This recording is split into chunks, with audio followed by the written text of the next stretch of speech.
please don't talk about other because the other gods who people Yeah, I'm talking claim about yours everything too. is God. In Islam, I don't have any good reason to believe Islam is true either. Okay, good, no problem. Now, uh, I want you to tell me that if there is no creator, then how did this universe come about? This universe was an expansion from the Big Bang, as far as we see. Yeah, correct. But Big Bang itself was started from singular point, correct? The universe expanded from a singular space time expanded everywhere. Basically, it was everywhere from a Yeah, I single point. Yeah, understand. sure. But brother, you know the reason I'm asking you because I think maybe you believe in that there was a Big Bang, yes. So you are a different type of atheist. Some of them don't believe that. Some of them just believe that the universe was always existed. What I've heard from some atheists is that time and energy always existed, like it was always a thing, which is kind of possible. It seems counterintuitive to us, but that could be possible, sure. Okay, but let me tell you something about Big Bang. Sorry. For me as an atheist, I think can I finish, please? You know, because I'm talking to this person about to finish my point. Yeah. Okay. So, I mean, you've talked a lot, but I just wanted to say, for me as an atheist, the difference between us and religious people is we don't have to claim to have the answers as to why the universe is why it is and how it was created. That is what religion is. So we are saying we don't have the answers. We're okay with not Everybody talk up. Everybody talk up. Everybody talk up. Everybody talk up. That's not what religion is. Everybody talk up. Hold on, wait. Milk, time out. Let me just go ahead and give the rules for the live. Cherry, I appreciate you being up. I know you're friendly of mine. The rules I have for my live is that everybody gets at least 15 minutes. Cherry is a friendly of mine, so she may chime in. But after I'm done with Milk, I move to Gyro, then Kiss, and then Sneeko. Okay. All right. So Milk, what were you saying? Okay, so brother, you believe in that the Big Bang starts from singular point, correct? No, I don't know where the that singular time, or not time, but that singular state of that hot dense state, I don't know where it came from, and I don't know. Yeah, I understand. You don't know where it come from, but I'm just asking you logically that singular point must have a size. What? Must have a size limit. Must have a size limit. What do you mean? I mean, the single point that the Big Bang started from, I'm not sure if that itself must have a size. I'm not sure if that makes sense in what we're talking about. Can I? Okay, so what I'm saying that the Big Bang started from something which was very small, correct? Yeah, sure. Big Bang started from something which was very small. Yeah, sure. Nick, can I? Yeah, so that's thing that's small. That's things that's small. That's why you say small, because it have a size, very small size. Yeah, but what you're talking about is nonsensical when it comes to the Big Bang. No, it is physical, because what I'm saying, that point itself will not exist without space. All right, cool. I mean, like, sure. I mean, none of us are astrophysicists unless you're one, and you can explain it to me. Are you an astrophysicist? Well, no. I'm just talking about logic. There's a little bit of a language barrier. I think what he's trying to say is that like matter exists because of energy, right? And in the Big Bang essentially means something caused energy, which is movement, right? Hold on, Kiss. I'll get to you, okay? But yeah, okay, Milk. So that thank you so much, Kiss. That does it. Right. I got you. But like, Milk, what are you trying to get to?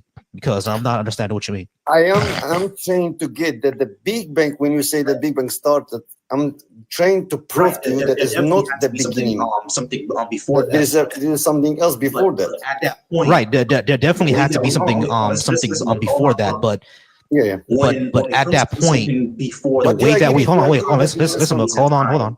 kind of break down when it comes to something before the Big Bang, our concepts of space and time kind of break down, because how we understand physics, it doesn't make sense at that point, right?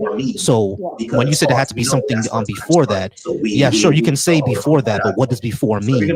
Because as far as we know, that's where time started. So we don't know what we're talking about at that point. So if you're going to say that something started on the Big Bang and that something was God, you can claim that, but how do you demonstrate it? Because none of us know. I didn't say God yet, okay? We didn't say God. We didn't mention God yet. Okay. Right, so what are you trying to get to? All what I'm saying, that this singular point that the Big Bang started from it, that is not beginning of everything. There is something beginning. That point started from something else. Yeah, sure. It could have started from something else. Okay. Like no one denies that. So okay. So that cannot go for infinite, correct? That it has to stop somewhere. No, it can go infinitely. How is going to go infinite? When you say infinite, that mean it didn't start anything. So start point, there's no end point. Like what do you mean? There could be. That means there is no starting point. Yeah, there's no starting point. There's a start point. There's no end point. Like there could be an infinite series of big bangs and big crunches. That's logical contradiction. Because when you say there is no starting point, I mean nothing started. Right, like the universe could be eternal. It could be like eternally recycling. All around this universe. What do you mean by universe? Our universe, on what we see, like all around us, our universe. Yeah, it could just physical be universe or what? Our physical universe, yeah, it could be a recycle. Like yeah, it could just be a recycling thing that it bangs and crunches. Like it could be like, you heard of Big Bang and Big Crunch, right? Right. So but do you agree that's assumption? Universe. It is an assumption because we're never going to get to the end of the universe. Right. So the universe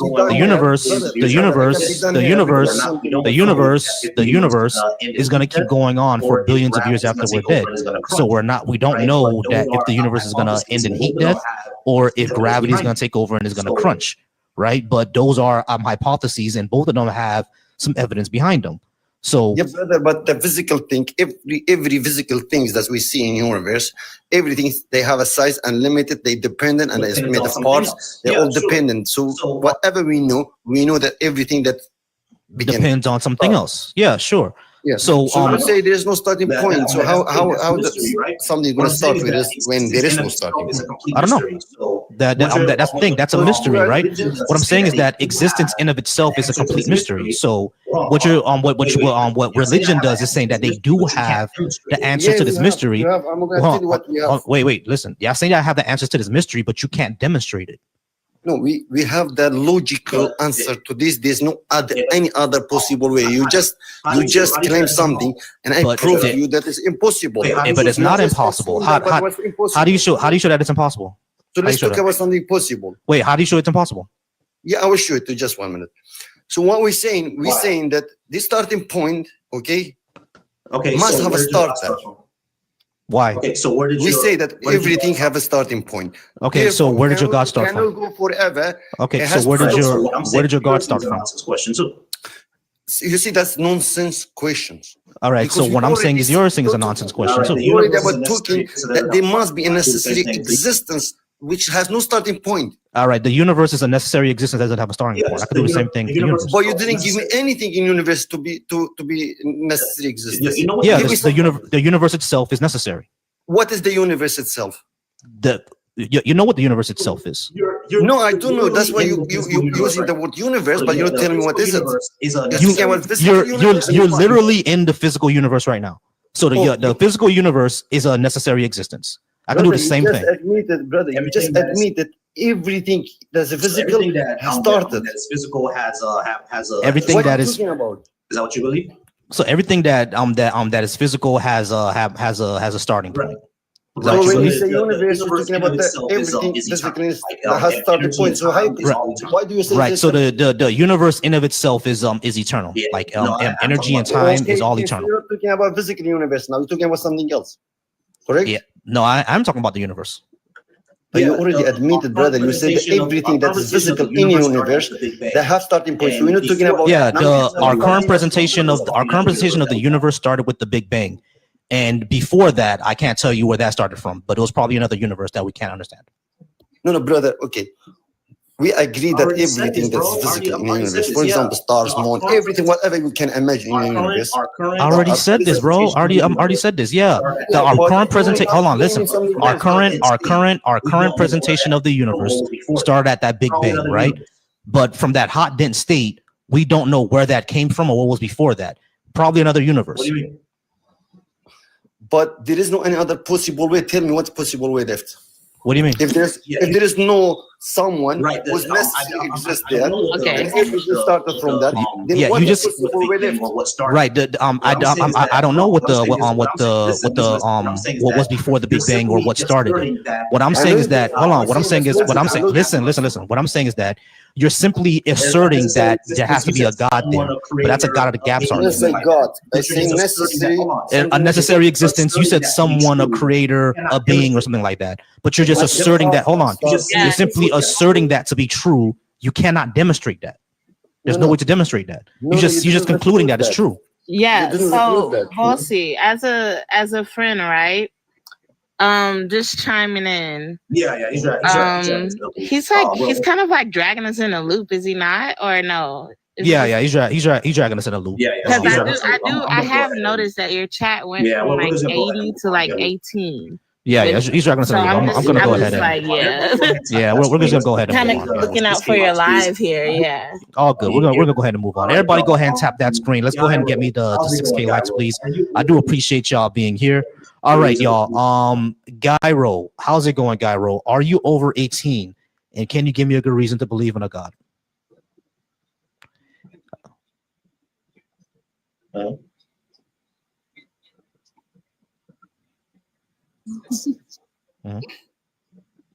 just gonna keep it like pretty short here, but my only real reason, I guess, is that it's always nice to have someone that believes in you. You know, whether God is real or not. When times are tough, like having a dog, you know, it's nice to have something that's always going to believe in you, always going to support you no matter what. Especially when the people that, you know, you're supposed to rely on don't. So it's a little bit of it's just always nice to have something there, you know what I mean? Saying that person like is yourself, you sound like you're coming across like very self-motivated. Like self-driven. Well, sorry, I don't really know what you mean by that. I mean, if you just that is like, you know, like when you're down, like you give yourself a pep talk, you look in the mirror and you like tell yourself you can do it. Like that's how you're coming across to me anyway, like self-driven, self-motivated. I mean, I like to be. I say this, but you know, sometimes I'm not always. But I mean, it's just kind of it's just always nice to have, you know, someone just looking at me in a positive light, just like a parent would. I know you guys were talking about like the whole universe and whatnot. I don't really understand too much about all that. Again, I'm not like an astrophysicist or anything. It really just comes up to your interpretation of the holy books that whatever your religion believes in. It's all like I don't follow everything in the Torah. I don't think every Christian person follows everything in the Bible, and every Muslim yeah, of course, everybody cherry picks, right? What my question is, what would still be is like, yeah, it's nice to have people who believe in you. Mr. Fun, come on up. It's nice for you know, have someone believe in you, but how does that, or why does that give me a reason to believe a God exists? Because my parents believe in me, I believe in myself. My wife believes in me. I think I guess it's just you can always have more, you know, and it doesn't hurt. It doesn't hurt. It's like for my interpretation of my religion, it's not. It's always nice to have people that support you. It's not. Everyone's been at a point in their life where it feels like it's just you against the world, and I can, you know, go to synagogue on the Sabbath and Community. pray to So, someone yes, I was gonna and say as well. So it's nice to have community. Yeah. really Sure. just have a Community. connection. Community. So it's that's what I was gonna say as well. So it's nice to have a community. Yeah, Exactly. You don't sure. need It's good to have a community. No one doubts that. But you don't can need have religion for that. to have a community. Exactly. You don't need a religion to have a community, right? Oh my Oh, yeah. God, I finally heard. Like, Of course, Volcy, I don't think you understand. I haven't been able to be heard on TikTok for like weeks. Yeah. Yeah, but Gyro was waiting for like 20 minutes to chat.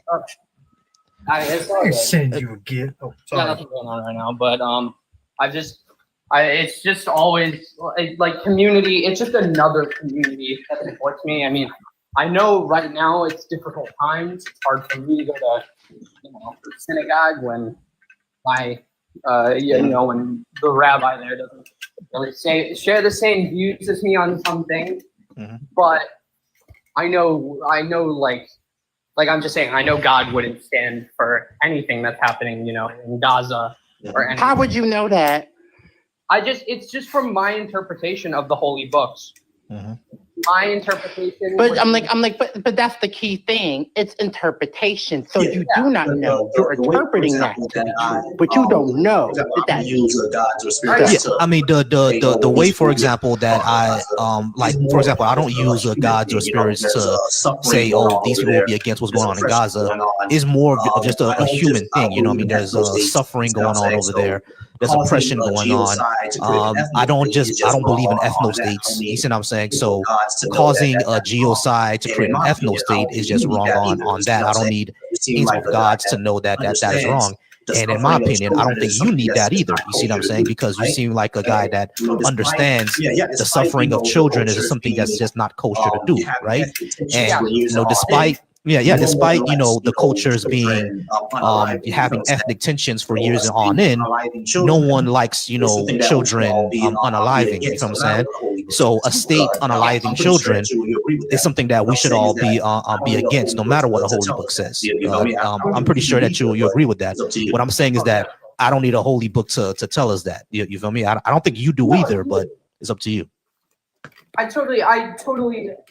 totally understand where you're coming from there. I think just with my interpretation of a holy book, it just it creates no reason for doubt. Obviously, there shouldn't be doubt in the first place, but we did mention community earlier. My interpretation, though, allows me to separate myself from this. Like I said, my local synagogue does not really support the same way I do. And it's just I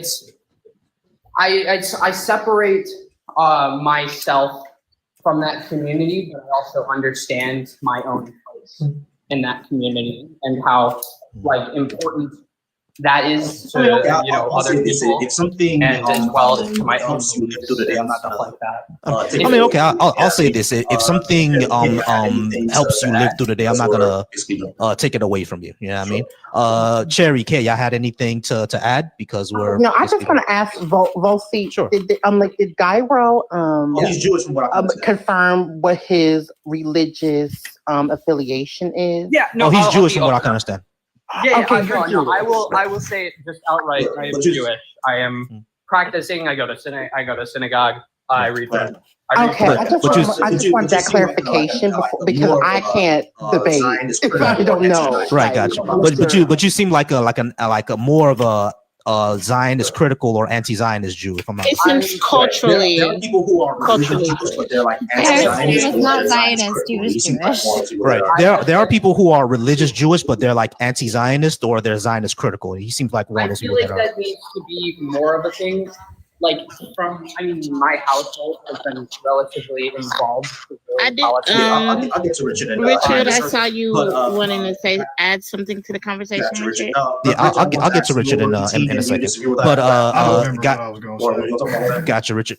Richard, I want to ask you over 18, and do you disagree with what I have on the board? I'll get to you in a second. Or when you're Oh talking yeah, about? dude, I'm 50 years old, so yeah. Okay, cool, gotcha. I'll get to you in a second.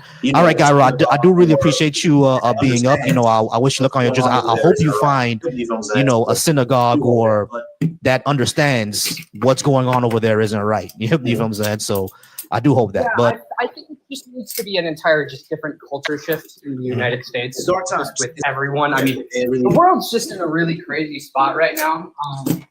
It's dark times. It's dark times. Yeah, it really is dark times. And it's just another little add to my point. And in these dark times, I can look up to someone who or something that is never gonna, that is never gonna point me out or, But I think that when all of these times you're being committed in the name of God. Yeah, I think like the part of the dark times though is religion, right? Like that is the division. Everyone thinks that their religion is the correct religion. If you go ask a Mormon, they're like, no, it's Mormonism. You go ask someone practicing Islam, they're like, no, it's this. You go ask the Christian nationalists, they're like, no, it's this. So it's actually us non-religious people that actually are the most sane when it comes to approaching this conversation. That like when people ask me, well, what do you believe in then? I believe in right now. I believe in the current reality. And it's the religious folks that are always focusing on what happens after you die. And I'm focusing on what happens right now today. I absolutely agree. Religion brings people together. I'm going. Hold on. Everybody pause real quick. Everybody pause real quick. Everybody pause real quick. I do apologize. Everybody pause real quick. Kiss was trying to say something, and she has been patient. Kiss, are you well, I think you're over 18, but did you disagree with what I had on the board, or? No, I don't. I'm really interested in the topic, but also I wanted to throw in that. I'm sorry, Kiss. Give me 1 second. Yeah, Gyro, I did drop you because we're moving on to others, but I appreciate you being up. Go ahead and give me a follow. All right, Gyro, thanks. My bad, Kiss. Go ahead. I initially joined because I was interested in something you said about like space and time and how that constantly existed, and I thought time was a man-made construct, but whatever. The new topic, I'm feeling it was the wars that we fight everywhere for as long as man has begun has been in the name of God, which I scientifically don't think God is based off of any sort of writing or preaching that some man made and interpreted across thousands of years and nations and countries and different cultures. Like, I don't believe that is every fucking religion on this planet, is based off of the interpretation of someone else's writing. And it's just heinous that you use that to interpret your God as a reason to commit heinous crimes against humanity. And what I wanted to say about Cherry was we said the atheists, the ones that aren't doing it in God's name, I want to pinpoint that most people, I believe, we're social creatures. We have humanity instilled in us because that's the way that we are. That's the way we exist. We shouldn't have to fucking question this shit. It shouldn't be a political or religious question. We know basic human rights. We understand morality. Like, none of this needs to be backed by God. My theory on God is purely science-based, and it ends with, as far as science has brought us to the Big Bang Theory, you need momentum for energy to create matter, and something has to flip the switch to create energy. And that's my theory on God, is that there is something bigger that we don't understand yet, that is what we interpret as God. The idea that Bibles are written on something that flipped the switch to create existence is crazy to me. It's a power struggle, and I feel like it's patriarchal power struggle. It's heinous. It's not real. Religion is sorry to interrupt you, Kiss. We about oppression. None of us have interrupted you because I think we all kind of agree. Oh, sorry to interrupt you, Kiss. I didn't want to get none of us have interrupted you because I think we all kind of agree. But I didn't want to get someone who did disagree. I do appreciate you, though, Kiss. You mind if I drop? Okay, gotcha. All right. Excuse me. I didn't know you wanted someone who disagreed. I was just interested. But yeah, go. Okay, gotcha. All right. I'm gonna drop you for a second. Stay around, definitely. Well, I appreciate you. All right. I'm getting over a. Sorry, y'all. Give me a second. Yeah, I had a cold last week and I'm still getting over it. The mucus. I'm getting You over have it. allergies too, Volcy? Yeah, I had a cold last week and I'm still getting over it. The mucus is Oh, still so you there. don't have allergies? You have see, I have allergies. It's been bad. But all They've right, been Richard, acting up how's for it me going? recently.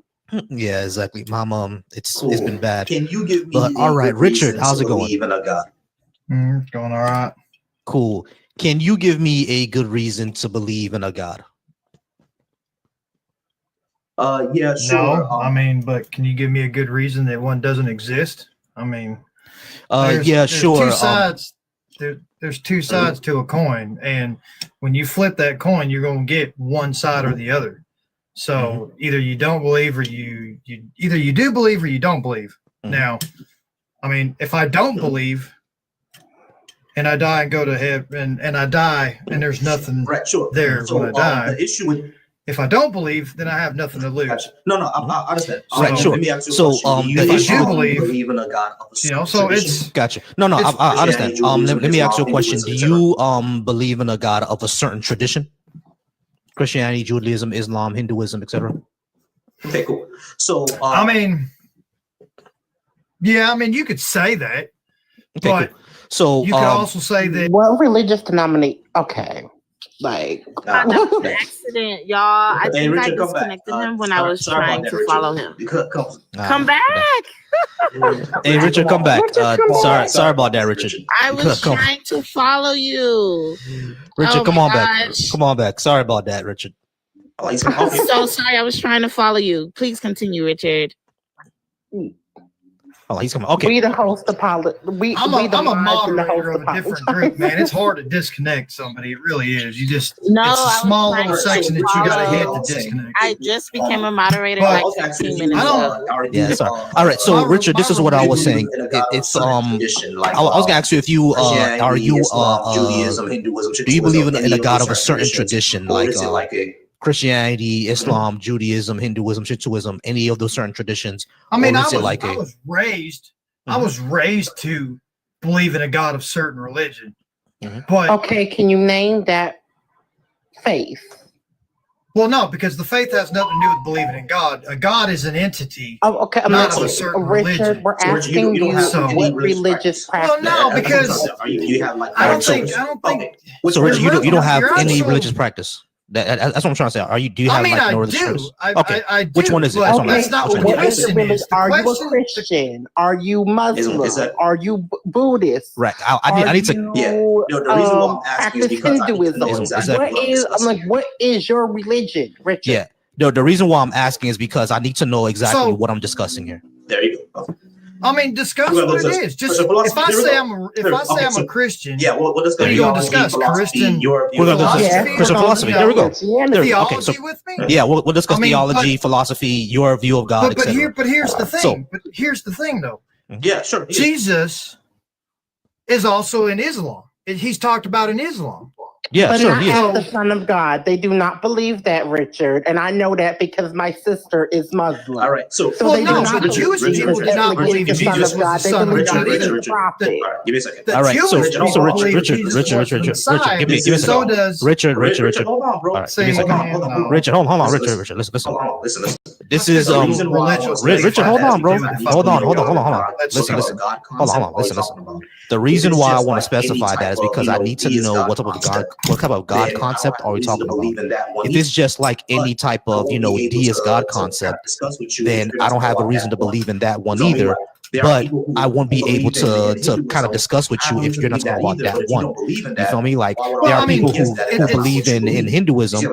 I have no reason to believe that either. But if you don't believe in that, why would I argue against that if that's not what you believe? But You see what I'm saying? So that's what I'm also an ancestral descendant of Native Americans. So I go to powwows and I do, vision therapies and stuff like that. But that, if I said I did that, oh, you're a paganism. No, because every society has a belief that they believe in. But see, that's the question. The question is, can you give me a reason why you believe in God? Can you give me a good reason to believe in a God? Can you do that? Right, and I can't give you a good reason. All I can tell you is what I Richard, would so know why are of you this up here God. if you can't answer Wait, the question? so wait, Because you want a certain question. You want me to answer a certain question, and I'm not willing to answer it because you want me to answer you. No, we need you to wait, clarify wait. your position. That's what we said. We just wanted to clarify your position. Okay, wait. What I was saying in the comments. I don't know if he dropped himself, but No, what I I'm was like, saying. I dropped him because he's not answering the question. Yeah, it's a waste of time. So Okay, well, what I was saying is the burden of proof relies on the person who believes in the God, right? Not in the person who doesn't believe in the God, because I'm an atheist, so I'm not making any claims, right? So if someone was to come and say, I believe in Bigfoot, right? It's not on me to say why. It's not on me to prove that there is no Bigfoot.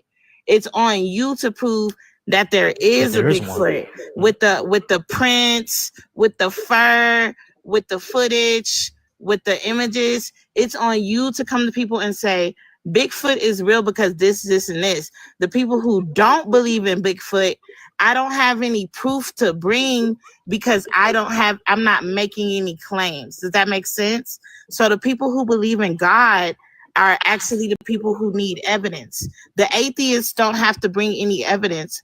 I can't bring any evidence for something I don't believe in. That's like saying, what is your evidence for not believing in the flying purple spaghetti monster? Yeah, exactly. But It makes also, no sense. here's the thing, right? It's disingenuous.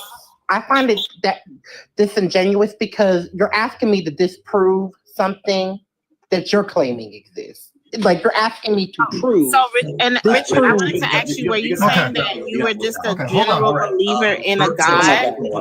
Richard, you're gonna have to wait. You're gonna have to wait now. All right, Burnt Toast, how's it going? Are you I'm going. Have over? fun. Have a good night, man. I'm not Bye, Richard. All right, Burnt Toast, how's it going, Burnt Toast? Are you over 18? And can you give me a good reason to believe in a God?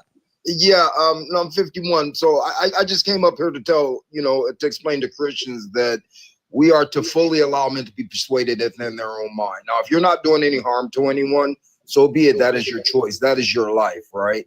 It's not up to us Christians to try and convince an atheist that a God exists, right? Because it is a belief. It is the mystery of faith, right? So if you don't believe in it, there's no reason to, debate people about it, right? Obviously, unless you're interested. Now, if you're interested in a God, then we can point you in that direction, which may be a station of worship or something like that. But to sit here and to argue, hold on, let me finish. Okay. But to sit here and argue whether or not God exists with a person that clearly doesn't believe that God exists is a waste of time. And you guys have a good night. Okay, Burnt Toast. What I wanted to say to you, it's not about arguing if God exists. I think a lot of times you guys get defensive because me personally, I'm not arguing back and forth with someone if a God exists. I'm asking you questions on why do you believe this and interrogating maybe the book that you choose to believe in, maybe the Bible, the Quran. And it's often the Christians who, when I start asking questions like, oh, how did all of those animals survive on Noah's Ark for over 40 days? I'm just asking questions why you believe in what you believe. I'm not trying to get you to convince me to believe in a God. Right, Chair. I also are things like demonstrate to me a burning bush that talks, or demonstrate to me how a virgin birth happened. And me, my only thing is always, why should I believe that? Why should I take your word for it or anything like that, or take the word of this book? Because I'm gonna take the word of that book. Why would I take the word of all the other books? All right, but here's also the thing that I find disingenuous about Christians is their beliefs do cause harm, and that is why we're talking about it.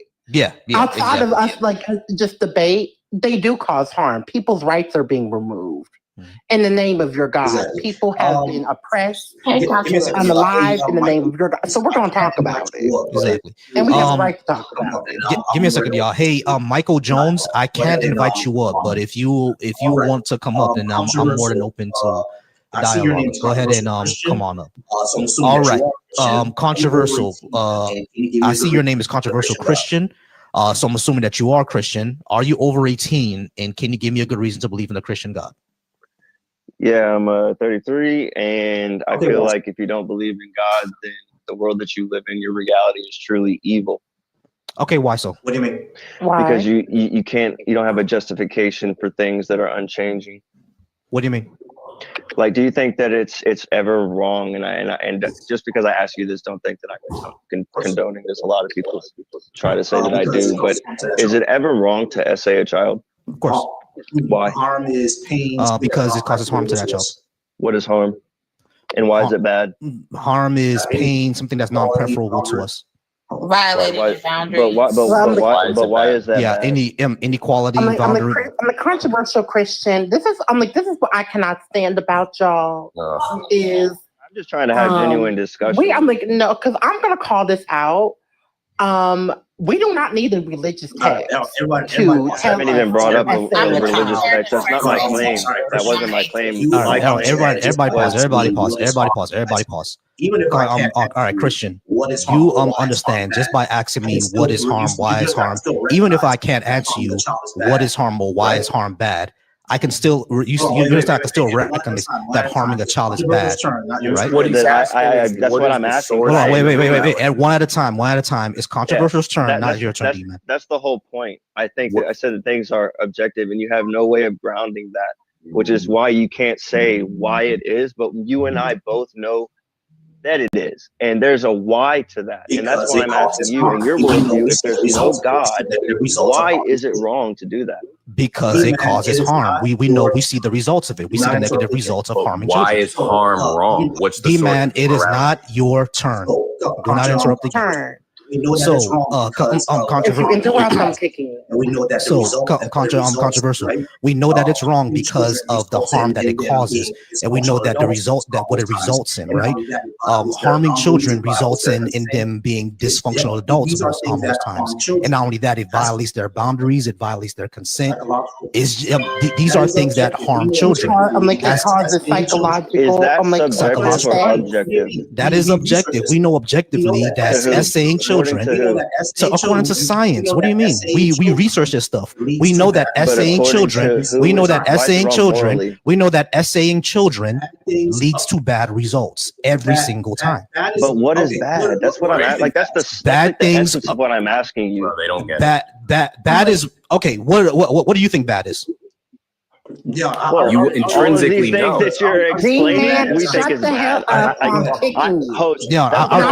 already kicked him because I already told D-Man that it's not his turn. Go ahead. Host, I agree with your moral standards. Like I agree that unaliving people is wrong and harming children is wrong. But I have a standard outside of myself that I rely on, which is God, which makes it objective. We don't need a standard. No, it's not. That's not objective. That's not objective. You know why it's not objective? Is it wrong only because God says so? But I have something to ground it. Wait. Controversial. Is it wrong only because God said so? Depends on what God says. Because God said so. Yes. All right, that's arbitrary. That's subjective because it depends on what God says. If God were to say tomorrow, if God were to say tomorrow that harming children is good, you would have to agree that it's good because God said so. But God cannot change. God can't change, but God can change. He repented all the time in the Bible. Show me that in the controversial original text. Shannon, I'm going to ask, because now I have questions. And what does it mean? Go to the Hebrew. Controversial Shannon, not controversial Shannon, controversial Christian. There's another creator on here. My bad. No, I got you.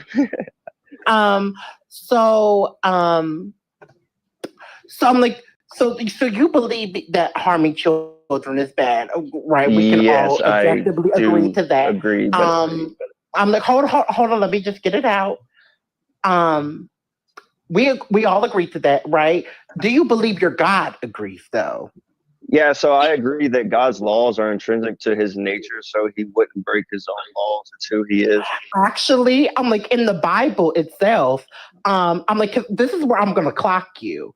I'm like, if God believes the harming children is wrong, I want you to tell me why God believed it was okay to kill the firstborn boys of Egypt.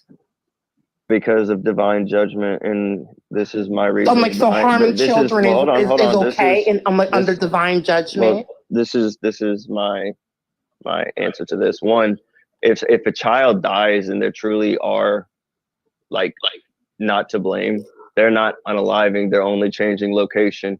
But two, when Pharaoh is in charge and he's saying, let my people go or this thing will happen, if Pharaoh doesn't listen, unfortunately, when people make bad decisions and they don't use their authority and their responsibility wisely, you're not answering my question. I just did. People get unalived. No, because you're going around similar. it. No, it would be similar to if President Trump did something crazy and inflicted a conflict, and then people in people in America, right? So people who misuse their authority.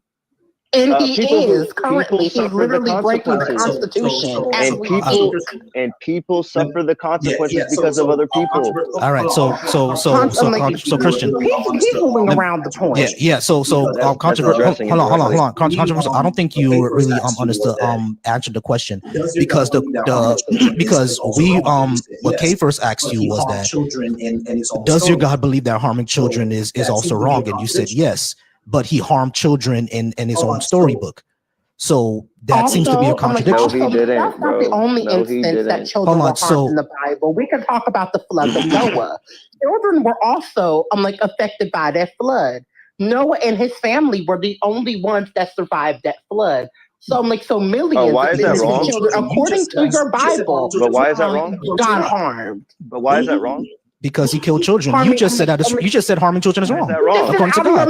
Harming children is wrong. Why is that wrong? As you said, controversial.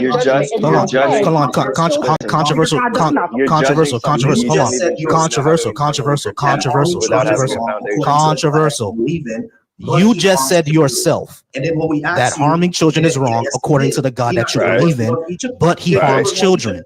And then when we ask you, and then, yes, he did. Did he not kill the firstborn of Egypt? He didn't kill the firstborn of Egypt? So you said he absolutely did. Okay, then so he harmed children. Children that were unalived in the flood. So you're saying, hold on, wait, no, don't ask me that. Don't ask me that. No, don't ask me why is that harmful. You just said, hold on. You just said that God doesn't harm children and then admitted that he killed children. Hold on, no. You just said yes. You just said no. You just said that God doesn't harm children. You just said that God doesn't harm children, and then admitted that he killed children. You contradicted yourself. No. Address what I said. You said that God does not harm children, and then admitted that he killed children. That's a contradiction, my friend. So peep this out. Address your contradiction. Is killing children harming them? Oh my Lord! Bro. Is killing children harming them? Yes or no? According to who? According to your God. Where does God say that unaliving children is harming them when you said killing children is harming them? You said harming children is bad according to God. I never said that divine judgment is harming children is okay as long as it's divine. So divine judgment means that we can harm children. I literally. So harming children is okay as long as it's divine judgment. Are you divine? No. Is harming children okay as long as it's divine judgment? What do you mean? Where is the harm? No. Is harming children okay as long as it's divine judgment? What do you mean? Where is the harm? Dying is harmful. Hello. A child is not harm. Are you serious? I think we should let go of the gaslighter and hear from that. Yeah. I'm done. All right, Nat, how's it going? Are you over 18? And can you give me a good reason to believe in a God? I am over 18, but I actually was on your side with things. What I wanted to ask was, to that guy who's speaking, I think his name is Controversial. So, Controversial Christian. Hypothetically, God killed one of your kids or a kid in your family. Did he harm that kid? Well, I already dropped him now. Controversial. The Shannon death is insane. It is measurable. I'm like, if a child's heart stops beating, that child is unalive. So yes, death is a thing. Hey, Tim, come on up. To go to extents like that to justify a belief that you just make so little sense. It's ridiculous. Yeah, it is. All right. Same story every time. They always resort to gaslighting. Always. Always. I'm like, cause Sherry, you saw that, right? I made perfect sense. Did I not? Believe in not harming children. Like, and the thing is, he literally contradicted himself. I asked him, does his God not believe in not harming children? He said yes, and I said, so why did he kill children? And he couldn't answer it. I named, and the two instances I named, I'm like, in the story of Egypt and the flood of Noah are not the only instances. Literally, God said in the Bible, I'm like, okay, but see, but how are the non-believers immoral when we are not justifying? We're not the ones justifying stuff like that. They are the ones justifying things like that. How's it going, Avian? Are you over 18? Mosh, hold on, it's not your turn yet. All right, Avian, how's it going, Avian? Are you over 18, and can you give me a good reason to believe in a God?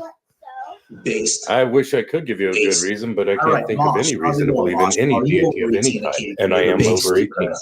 B.A.S.H. All right, Mosh, how's it going, Mosh? Are you over 18, and can you give me a good reason to believe in a God? Hey, how's it going? It's pronounced Moshe. Moshe, sorry about that. No problem. I'm over 18. All right. Do you think you can give me a good reason to believe in a God if you do believe in one? I do actually. You ever read Deuteronomy? Was it 28:68? No, Deuteronomy 28:68. Sure, let's bring it up. What about it? Just read it. No, what is it supposed to tell me? And the Lord shall bring so you know what a prophecy is, right? Whereof I speak unto thee. Okay, yeah, I know what it is. Okay, and the Lord shall bring thee into Egypt again with ships, by whereof I speak unto thee, thou shalt. All right, so Deuteronomy 28:68 is about but yeah, okay. breaking people into all right, so Deuteronomy 28:68 is about God bringing people into Egypt on ships or something like that. What does this have to do with anything? Okay, so in the context of that scripture, right? When you read it in its context, it's talking to the Israelites. You remember the story of the Israelites, right? How they got out of Egypt, they walked out of Egypt, correct? Yeah, sure. Well, that story is. You're not. Here's the thing. I'm sorry. How do you pronounce your name? I think he said Moshe. Moshe. Okay, Moshe. That's not addressing the background.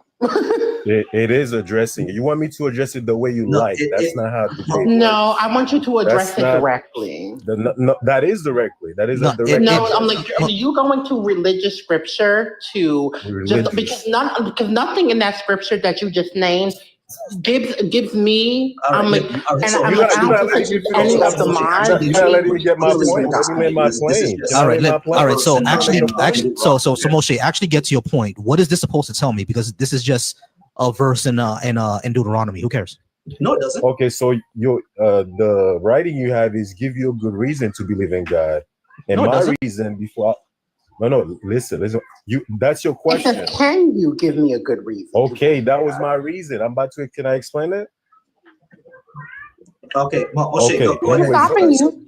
You asked me to read this verse, and let me finish what I'm saying. Okay, Moshe, go ahead, because you asked me to read this verse, and I read it. I don't believe in a God. That's not a good reason. I don't need you to. That's the thing. I don't need you to believe. I'm giving you a reason. I'm not gonna convince you to believe in God. I'm giving you a reason to believe. Okay, then I'm just going to. And I'm Moshe. I'm saying that this is not a good reason. That's what I'm saying. That's not a good reason. Like this verse saying this is not a good reason. Let's see. Again, not addressing the prompt. How's it going, Soleil? All right. Let's see. Soleil, how's it going, Soleil? Are you over 18? And can you give me a good reason to believe in a God? Okay, cool. B.A.S.H. Oh, dang. No, I'm actually not. I don't believe. Okay, cool. B.A.S.H. Cool. Sorry, yeah. I'm like, you on the atheist side of TikTok. Cool. Yeah, I don't know. Like, I grew up like in Catholicism, and I'm like, I don't believe in it. When I think of God, I believe in I don't believe. I think of like a mainstream God. And I think it's damage to everybody. Mm-hmm. If that makes sense. Makes sense. And yeah, so like my question is like the God that y'all believe in, like why do people do that? Like what if there's no like mainstream God, like what other God is there?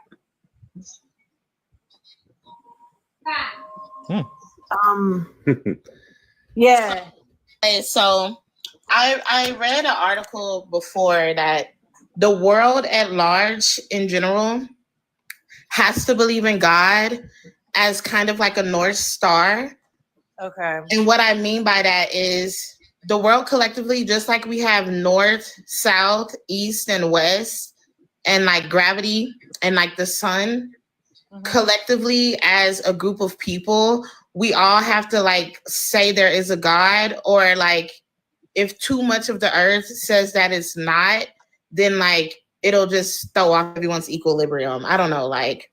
And then another thing that helps me with this religious debate is we have to also recognize that humans are just not as smart as we would like for ourselves to believe and as we think we are. Like, as we look back in the past and stuff, like, how did they believe in Zeus and Poseidon and Hercules and Medusa? Like, we're literally the same blueprint, and we're not that far removed as we think we are.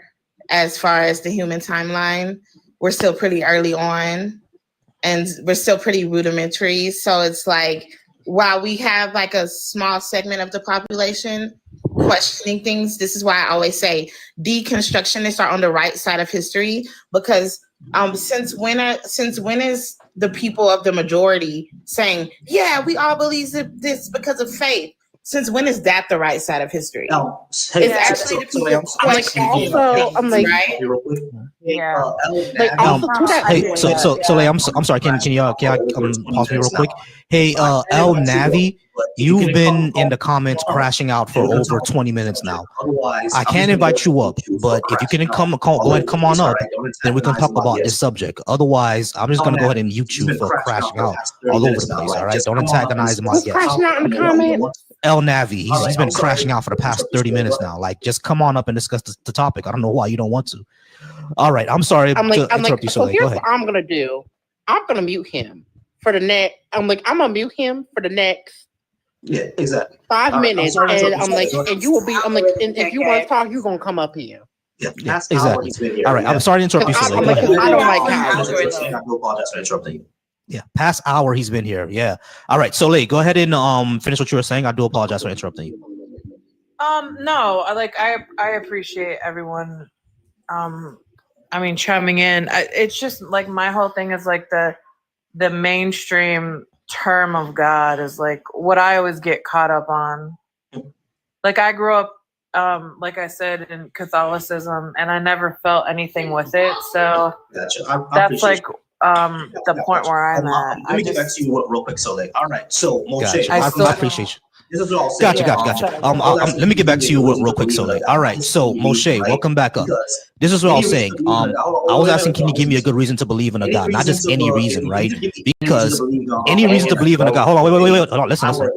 Any reason to if you just give me any reason to believe in a God, I can say I wear glasses. Therefore, the God of sight is true, right? But that's not really a good reason. So what I'm saying is that when I ask for a good reason, and you say, read this verse, I'm going to tell you, I read it. How is that a good reason? Okay, so to answer that question directly, like I was just going to give you like a little, to get to the point. My point is prophecy proves that the God you're talking about is real. And the reason was because you are an Israelite based on your story. Yeah, but I'm not doing Moshe. My ancestors are from Western Africa, not from the Levant. Haiti. Don't ever say that. And even if you are, how do you think his ancestors got that? Haitian. Oh, actually, I did skip over someone. All right, Success. How's it going? Give me 1 second, Success. Success. Are you over 18? And can you give me a good reason to believe in a God? Yes, I am over 18. I'm from Chicago, Illinois. I'm 41 years old. And I grew up going to church, like Easter and Christmas and stuff, Church of God in Christ. When I got older, 18 years old, I was actually about 12 when I stopped going. Right. I'm sorry. Hold on. Give me 1 second. Give me 1 second. Can you give me a good reason to believe in a God? I just need to know what's okay. Yeah. So you can. Okay. 1 second. Got you. Okay. Got you. 1 second. All right, Bright. How's it going, Bright? Are you over 18, and can you give us a good reason to believe in a God? All right. We're gonna start with success first. Yes, I'm over 18 in Jesus. Good reason. Okay, cool. All right. We're gonna start with success first. Success. Yeah. What is your good reason? And you guys can go ahead and take it. I've been talking a lot. Go ahead, Success. Okay, so I started dibbling and dabbling in the spiritual stuff, and eventually into like demon worship and satanic worship. And I found out demons are definitely real. And I found out that this stuff that they're doing, I mean, at first I thought it was all cap. I thought it was just things that people do, like grown people playing with imaginary friends.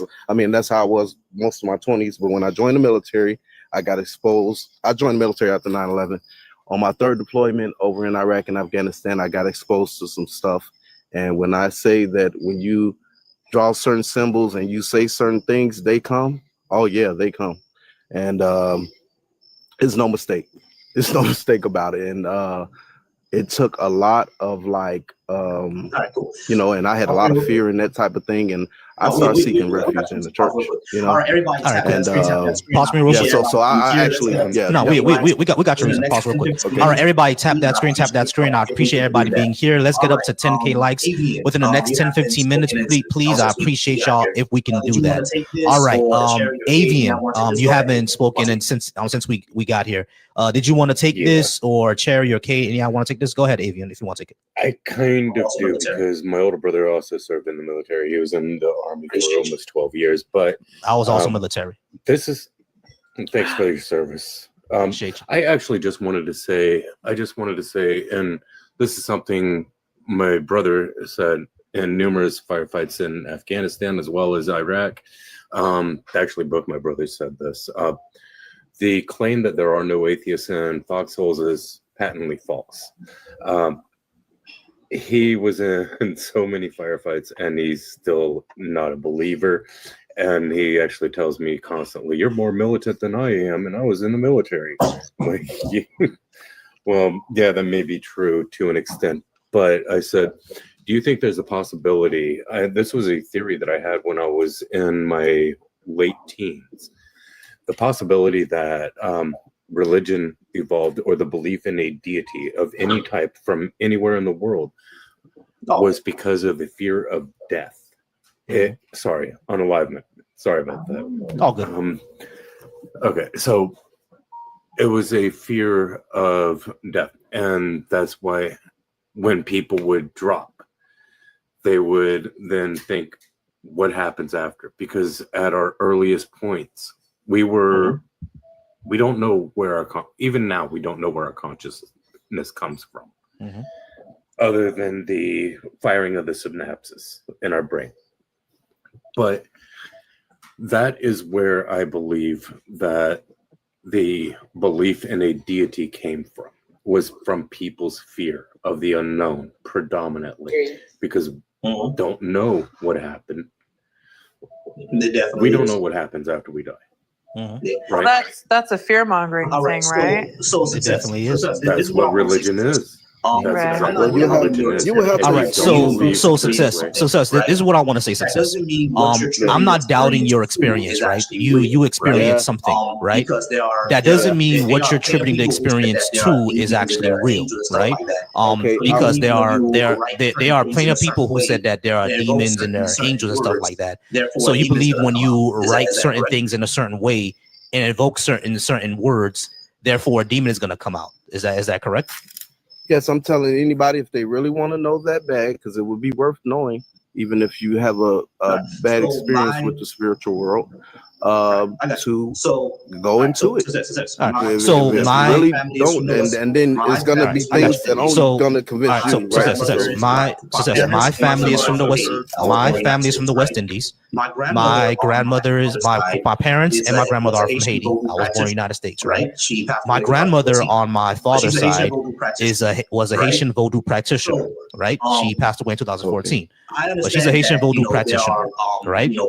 So, I understand that there are people who practice spiritual things out there. You're saying that those spirits are. Are you saying that the voodoo that my grandmother practiced? You're saying that those spirits are actually real, and if they are real, are they evil? for my experience, my actual practice experience, there are all type of spirits around, and space and time doesn't even exist as we know it. Yeah, space and time are one I think Einstein talked about that in his space and time are one thing. Right. So we are, there's energies and spirits all around us. I've had ghosts come to me. I've had demons come to me. I've had some disguise themselves, and I didn't really know what they were, good or evil. Some just wanted answers. And this one of the things where, like I said, a person will never believe it. They'll have to actually do it. And so I always encourage people to do it. Okay, do it and see where it goes, and you'll find out. How do you explain me doing it and nothing happening? Okay, well, for me, what it was a not just an invoking of something. I used to do things and say certain things like agreements, right? Agreements for certain things. And when you start agreeing to certain things, whether you do it on the spiritual side of God or money or whatever it is, when you start doing these type of things, you will eventually see. That's the only thing I can tell people of my experience. You will eventually see, and you'll know. Okay, what but from there is success. your Success, because this didn't really answer the question. How do you explain me doing what you said and nothing happening? How do you explain that? Okay, well, if nothing happens, I can't even explain. It, but wait, you can't explain it? It's some things. I can tell you what I did. I don't want to say it right here on the live and things of that nature. I can tell you what I did. I can tell you what I did. I left rum out for Papa Legba, and I told them that I would like to become very, very successful one day, at least $1 million. And I left rum and I left chicken blood outside the door. I don't have $1 million. Nothing happened. So that procedure didn't work. What did you do differently? How did you become success? No pun intended. Okay, my no, I'm still successful. I'm good. My life is alright. I was talking to I was just asking. I got you. Nah, I just want to go get a job. Yeah. So success. So what did you do? I'm successful in the fact that, not money wise, okay, I'm just a working man, but I'm successful in a way because I never asked for money or anything. I just wanted to know, what's the spirit world real? So what I first started doing is meditating, and I would go into these long meditations, and I would ask for spirits to come and commune with me, that type of thing. Then it went into the pentagram, because I read the Kabbalah. There's a book called the Kabbalah. You can order it probably on Amazon. And you can get some of the stuff in there, and you can start doing some of those rituals as well. Well, I did this stuff not particularly trying to get any money or become famous or nothing like that. Just wanted to know if the spiritual world was real, and that's when things started to sort of happen. All right, success. I want to point something out to you because this has been shown to exist in psychology and in human minds all the time, right? It's shown that when you you can placebo your mind to hallucinate, right?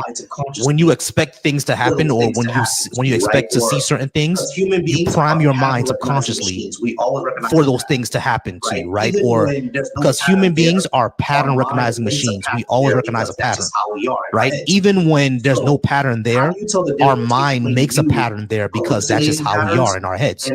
So how do you tell the difference between you hallucinating patterns and those patterns actually being true? How do you tell the difference? There's a movie called The Fourth Kind, and I don't know if you ever heard of it or seen it. It's got a very known actor in it. Her name, I forget her name. It's like a Eastern European name or something. But it's a movie called The Fourth Kind, and it talks about alien abductions and that type of thing. And there was it's a good movie to watch. Let me finish. It's a good movie to watch.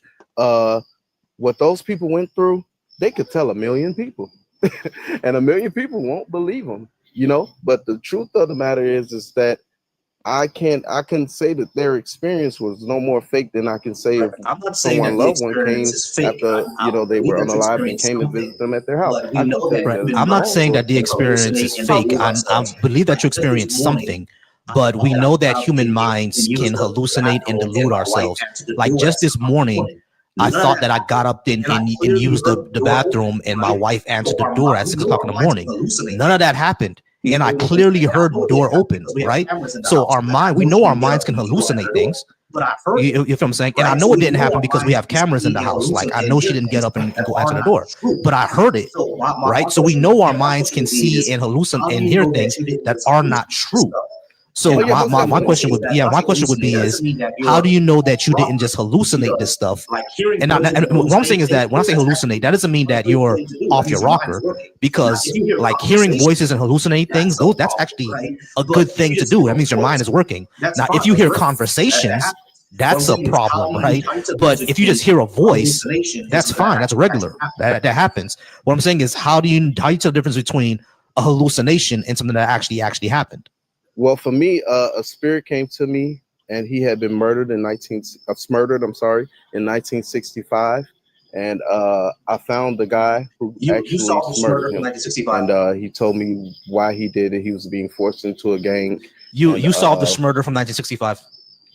No, a spirit came to me who had been murdered in 1965. I told you I used to ask for spirits to come to me and sojourn to me and that type of thing, and they would come. And the spirit was kind of irritating me so bad, and I was asking the spirit, like, what do you want? And so I wound up going to this particular place, and the guy who actually committed the murder told me why he done it. And so you solved the murder from 1965. I didn't see. Why you keep saying see? I said no. I said you solved it. To me. You solved the murder from 1965. No, I did not solve anything. But you actually went to someone and they told you why they murdered a certain guy, and you didn't go to the police. No, it wasn't the guy who actually did it. It was affiliate of the guy. Really? Yeah, it wasn't the guy who actually did it. Yeah. I'm serious, okay, but that's why I say you'll never believe until you go through this. If I may interject, you actually assume to know a lot. Do you realize that? No, that's exactly what I'm saying. It seems like a placebo thing. Am I wrong here? No, that's exactly what I'm saying. It could be a total. It could be a total what he's saying, psychosis or whatever. That's actually true. It could be, right? But all I'm saying is that from my experience, it's kind of like if you ever grew up in a Christian church, right? No, and you see people catch the Holy Ghost or they speak in tongues or whatever, you will never know unless you go through it. No, I've seen it and I've gone through it, and we faked it. And as a child, watching people do that, it felt like a performance. It felt like performance art.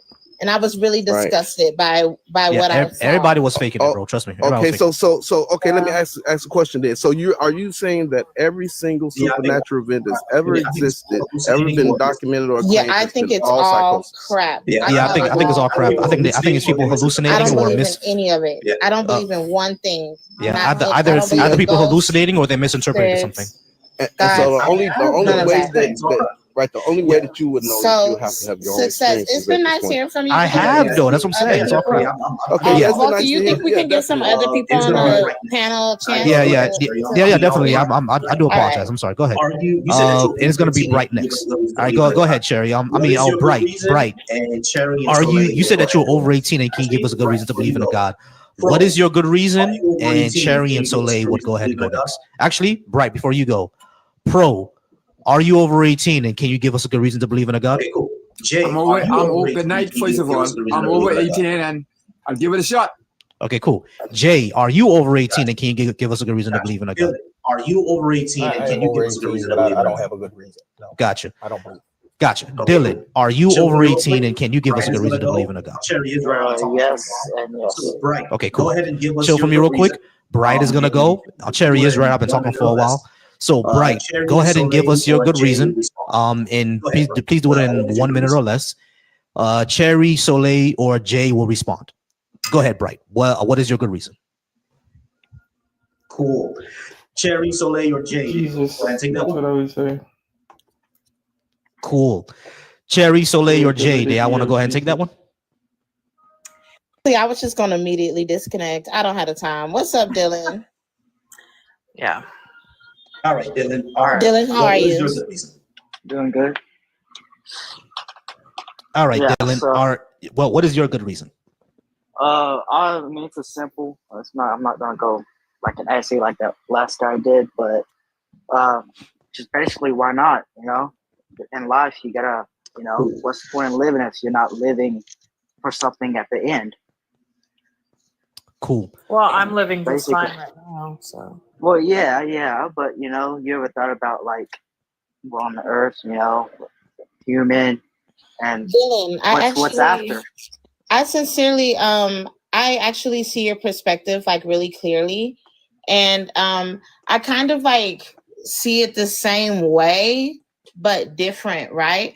So a lot of Christians that I know, they actually like waste a lot of their life like worried and like in fear of what's going to happen in death, right?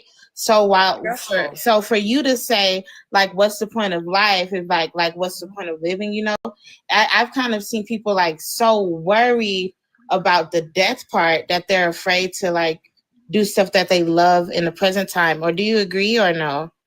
I see where you're coming from, which, you know, of course, I'm a Christian and, you know, I believe in God, but I mean, I'm not scared of death because I've gave my life to Jesus, you know, so I'm not scared to die because, you know, I know what the end is. Any fear? Because a lot of times when we speak to Christians, like it's actually interesting to hear from you, because a lot of times when I speak to Christians, they have a deep fear of hell. But you're saying you're not afraid of death because you know that you're going to heaven. Yeah. I mean, exactly. You know, I'm not scared of hell because I'm doing as much as I can to follow in the Bible. So it does come to the end time when I die, or the end time, I know that I will go to heaven. But how do you be Christian if your parents and your family and like where you grew up wasn't Christian? And do you question the validity of the Bible? And that's the only questions I have for you. And if anybody else wants to ask you any questions, they can. But thanks for chatting with me, Dylan. Of course. Yes, I believe you can be Christian if, you know, your parents wasn't. Both my parents aren't, well, I'm not gonna say they're not Christians, but they believe in God, but they're not really Christians. You know, they don't follow the Bible and all that. And I mean, I grew up in a church for a little bit, went away from it for a while, and came back to it. And you know, I'm not saying you have to go to church to be Christian. You don't. You know, you can do it wherever you want. All you have to do is have a relationship with Jesus. Question, Dylan. That's one of the main things. How do you know that's true? Question, Dylan. Yep. How do you know that's true? I read the Bible. How do you know the Bible is true? I don't know the Bible is true. I mean, it's written testaments from, you know, I can't exactly say this guy wrote this. You know, I can't give you a picture of him writing a book, of course. But that, I mean, I can ask you the same thing about every other law, scientific law. You know, people wrote them because it works, and they actually know what they wrote. How you know they wrote it? Actually works when we because it works, and they actually autographed what they wrote, and because what they wrote actually works when we try the experiments. I kind of walked right into that one. Well, so I don't want to call. I don't want to call anybody a liar about the speaking in tongues or anything like that. Because for a long time, you know, I'm actually a Pentecost church. I go to a Pentecost church, which that's their main thing, is believing in speaking in tongues. And for a long time, I always thought that was people faking or not. And I could say I can't explain how. I mean, I have spoken tongues. It's not like I do it all the time. Mm-hmm. You know, I can't. So Dylan, there is a science behind like speaking tongues, right? So like, it can easily be like, I can do it right now. I'm not going to because I'm not in the mood. Another night I probably would have. I can get that your brain might trick you. I'm not saying that, you know, that's not the case, you know. And when people speak in tongue, it's also like normally in like the same like voice and inflection, like as like, let's say like the English language that you speak. So you wouldn't be doing it in like perhaps like the Farsi language, or like in an Australian accent. Temple, you gotta mute. So yeah, like I like encourage you to look up on YouTube. I'm gonna plug Durante Lamar has a video on speaking in tongues, but yeah, it's all fake. It's all an act.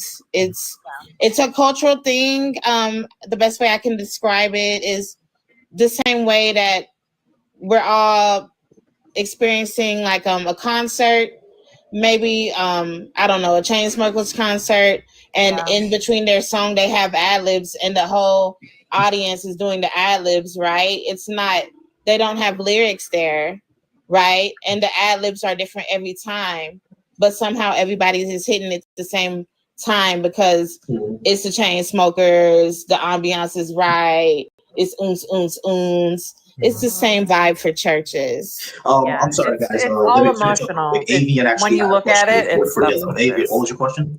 I'm sorry, guys. Let me interrupt real quick. Avian actually had a question for Dylan. Avian, what was your question? Well, there's actually a couple of questions I have for Dylan. Now, I am no biblical scholar. However, I have read the Bible. I actually used to have my family Bible for many generations, and that's gone. I don't know where it is. But where in the Bible does it mention hell? In hell? Revelation. Where in the Bible does it mention hell? Is it actually hell, or does it mention Tartarus or Hades? I can't tell you the exact verse because I'm no pastor. I don't study hard the Bible, but if you go to Revelation, it actually doesn't mention the word hell. That it mentions Tartarus and Hades. You know which verse? My next question, right here. like I said, I don't have the Bible with me any longer. But I have one more question. About how long ago was it, or how long after Jesus supposedly lived, was the New Testament written? So when Jesus died, how long? Like after? How long after? Again, I can't tell you exactly. I'm not 100% sure. All I know is Old Testament is basically before Christ / in between, and then the New Testament's after. And yes, the Old Testament and New Testament believes different things. I do know that. And okay, that's not my question. About how long after Jesus lived? You said you don't know. Yeah. Okay. From what I understand and what I've read and watched on multiple documentaries, the earliest book of the New Testament that was written was roughly 100 years after Jesus was alive. And it was not written by somebody who was around at the time Jesus was alive. Just to give, I'm using air quotes. Just to add to that, Avian, right? Just to be charitable to Christians. The most conservative estimate, meaning that the closest estimate we have is 30 years, and the most liberal estimate we have is 100. So in between 30 and 100 years is when the Gospels was written. Most scholars say put it around 45, around there. So in between 30 to 100 years, most scholars would say around 40 to 45. Or I think most scholars actually say around 31, 33 is when the Bible was written. I think there are some who say it's more closer to 100, but even 30 years is a very long time for things to get added in. You see what I'm saying? But go ahead, Avian.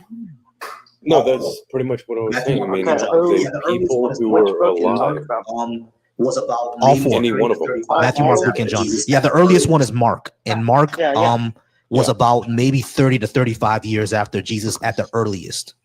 And okay, but you're not talking about Mark and James. You're just talking about just the books of the gospel. Wait, hold on, pause real quick. Pause real quick. Yeah, that one. Go ahead. Mute up real quick because it's Avian's turn. I didn't want to interrupt him. Go ahead, Avian. So it's even estimated that the Gnostic Gospels are even younger than the New Testament.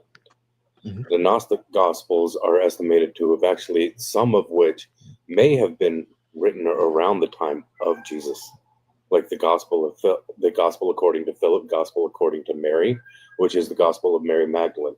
They're called the Gnostic Gospels or the Apocryphal Gospels, whichever one you want to call them. That's because they were considered basically not canon to them. I'm using you're just asking Dylan what? Like, you're asking him, has he questioned the validity of the Bible, given that the Gospels were written later? Yes, exactly. Have you ever questioned? Okay, so so you're saying the Gospels was written after Jesus died out? Correct. Okay, what's the proof? Like, I know you're saying this, but like, where did you get this proof from? Historical documents, including the Vatican itself. The Vatican itself has even admitted to this, stating that the Gospels were not written until after even the oldest Christian sect in the world, which is in Ethiopia. They say that the Gospels weren't written until after. 5 more minutes, y'all. But that's I'm not. I don't want to call you a liar or anything. I just haven't really studied about that. Yeah, if he wants to look into it. Thanks for chiming in, Dylan. Did anyone else want to chime in? Hi, Pro. Hey, what's up? What did you like to add? Did you have a good reason to believe in God? Because Dylan still has I would say actually can you put a pause on that? Because Dylan still has about I would say 3 more minutes. 5 more? Oh, okay. I didn't realize that. No, it's all good. I'm trying to get everybody 15 minutes. Yeah, I'll try to get everybody 15 minutes. So Dylan, you got about 3 more minutes. Did you want to add anything else, or we can move on to Pro? I mean, I can tell you my theory of how I believe God became. Because that's a big question. How did God exist? And I'll just tell you, he existed outside the universe, our universe. So basically, I mean, you can take like anything in this world, like a phone. You're not inside the phone. You created the phone from outside of it, so you're not bound by the phone. What's in it? So everything outside of it, it's not bounded by the phone. We're bounded by space, time, and hey y'all, look at my wife nails. Sorry, Dylan. Hey y'all, look at my wife nails. Look at her nails. Pretty. Yeah, look at the pretty, amazing. Love you, baby. Heard you, Dylan. Love you, baby. But we appreciate you. I don't know if anybody has a take on that, but that's just my belief. No, So, and I appreciate, because a lot of it was refreshing for me to chat with Dylan Volcy, because usually talking to believers and Christians does not go this smoothly. Yeah, it becomes very contentious. But yeah, Dylan, I've heard that before too. I've heard that God is outside of space and time and everything like that. But the reason that doesn't make sense to me is because everything that we know that's in reality takes some time, takes some space, takes some matter. And if God is outside of that, that's kind of saying that God is outside of reality. And if God is outside of reality, that's kind of saying that God isn't real. You know what I mean? So I don't know what outside of space and time, even means. But I do understand where you're coming from. That's just the only thing that I would say. I do appreciate you, Dylan. We're gonna go ahead and get to someone else. Appreciate you being here. Definitely come back, okay? All right, Pro. We're gonna put 15 minutes back on the clock. You said that you think you give us a good reason to believe in a God.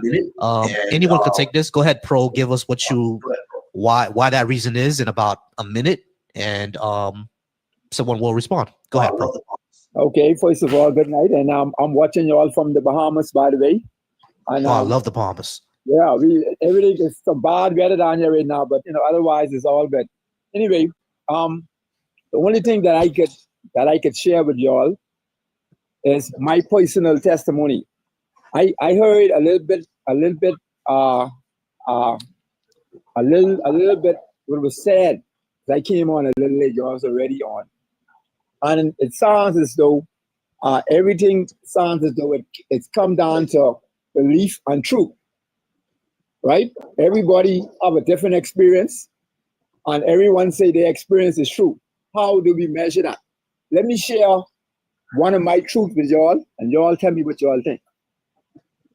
One day I was home. I was ironing and just, singing and whatever. I heard a voice. Bear with me. Just bear with me. I heard a voice tell me get ready. The phone is going to ring.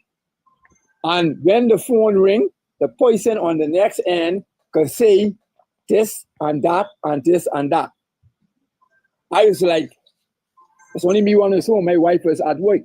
And I was like, hold on now. I felt, my body felt, I don't know, like I started to feel all kind of emotions in my body. Because it was like scary. And it was like, what is that? What is that? And just after the voice finished saying what they said to me, that's what happened. The phone ring. Now, phone always ring. Phone ring all over the place, all the time. Phone can ring in coincidence. But when the phone ring, the person on the next end of the line tried to stop me from going where I was going. Because the message was, when this phone ring, the person is going to try to stop you from going where I am sending you. I'm going to have to interrupt you. My name is Carl, by the way. They're going to say, Carl. All right, Pro, I'm gonna have to interrupt you. We're past 2 minutes now, and we're like, okay, so hold on, Pro. A testimony does not give me a good reason to believe in a God, because that's just your personal testimony. That doesn't give me a good reason. What would be what do you think would be a good reason? You think your personal testimony would be a good reason? Because we've heard plenty of personal testimonies that those are not really good reasons. Look into poetry bars. What I was going to add to that, my fellow humans, is this. The host, I don't know your name. Just imagine. Do a thought experiment with me, please. Imagine the host. Imagine what I just said happened to you. And you come back and you tell us, and we say to you, we don't believe you. Does that change what happened to you? I mean, it doesn't change. No, of course it doesn't change what happens to me. No. What we're saying is that whatever helps you sleep at night. I mean, it doesn't change what happened to me. What we're saying is that, well, at least what I'm saying is that your personal testimony. I've heard plenty of personal testimonies. I've heard people give personal testimonies that they were on stage for cancer and got healed in one night. I've heard those are personal testimonies as well. You know what I'm saying? But those didn't change my mind to believe in a God, because those are still not good reasons. Because your personal testimony is hearsay. I can also give, like, someone who is Hindu can give you a personal testimony about Brahma.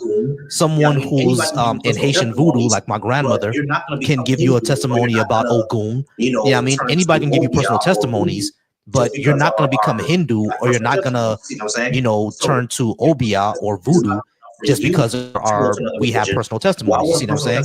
So if personal testimonies is not good enough for you to go to another religion, why would a personal testimony for you be good enough for me to go to yours? Okay, that's a good point. That's an excellent point you made. I would not put a but on that. But I only use that example because at the end of the day, everyone have, like you say, their own personal testimony. But no one might believe you at all. That's fine. Sharing your story with someone else is just sharing your story. It's not to convince them of anything. You're just sharing your story. But at the end of the day, say, guess what? They don't believe you. I share my story all the time. I go to poetry bars, lounges. I don't have to attach it to because God, like, oh, y'all just be doing too much. Cherry, I'm sorry. Can you pause for me real quickly?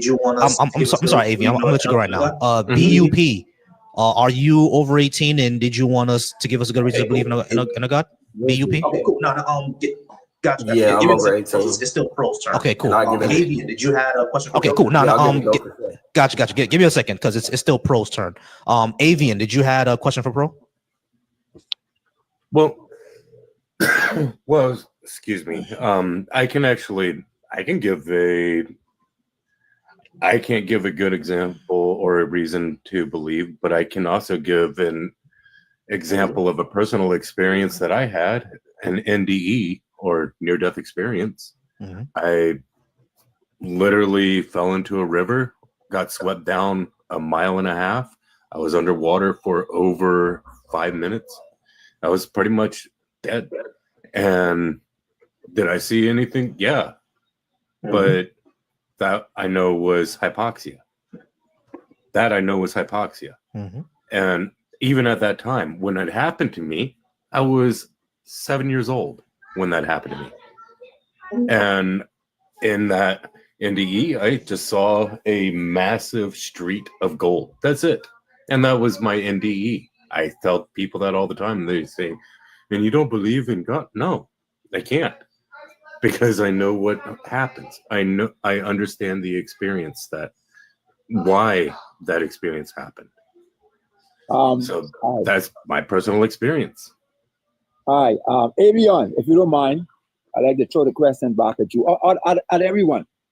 What would need to happen to make y'all believe in a God? What would satisfy y'all? God would have to stop the 25,000 people a day that die from starvation from dying of starvation. Okay, that's one. I was going to say that. I was going to say that along with the immediate cessation of all cancers in the world, as well as immediate food for everybody in the world, as well as just giving every single person a home. And especially, so if that was to happen, yeah, I would say, okay, that's a God. That is a true God. And also clean up his church. Atheist rats and Lords to just real quick, y'all. Just real quick, y'all. Y'all welcome Black Atheist Rants and Lords to the stage. These two creators are amazing, man. I've been paneled with Bar before. I've been paneled with Lords before. They are amazing. So follow them, please. They are great. Lords, I do apologize for interrupting you. Go ahead. He should also clean up his church too. Right? There's no way. You know how they say you missed a lot. you know how they say, what do they say that you can't, like you have to clean up your house before you can clean up someone else's. Right? He needs to clean up his house first. So for me, for me, I can give you mine, Pro. For me, what would convince me is if everyone, I say this all the time, if everybody across the world at the same time in their own language, everybody got the road to Damascus experience. The experience that Paul got on the road to Damascus when he saw Jesus in the sky, that if everybody all across the planet in their own language at the same time, and everyone survived, meaning pilots in the sky, people sailing in the ocean, we all got it at the same time. That will convince me, because the rapture be fun. Okay. Okay. I hear y'all. I know my time's going on, so I probably end with this, I guess. You got 5 minutes, bro. Go, but you got 5 minutes. Go ahead. Thanks. A quick answer will be cool, so I can move forward. Sure. Do this panel believe the world is made up of individuals? I'm kind of confused by that. What do you mean? Yeah. We're a hive, man. Yeah, We're all what? a hive. I'm kind of confused by that. What do you mean? Do you believe the world is made up of individuals? That's that. Okay, cool. Yeah. I'm with you. Yeah. I know it sounds strange. Just bear with me, please. Okay, cool. I'm with you. The world is made up of individuals. Are all them individuals the same? No, of course not. No. Right. Are all them individuals responsible for their own actions? Of course. Yeah. So when I ask the panel, what would God have to do to you?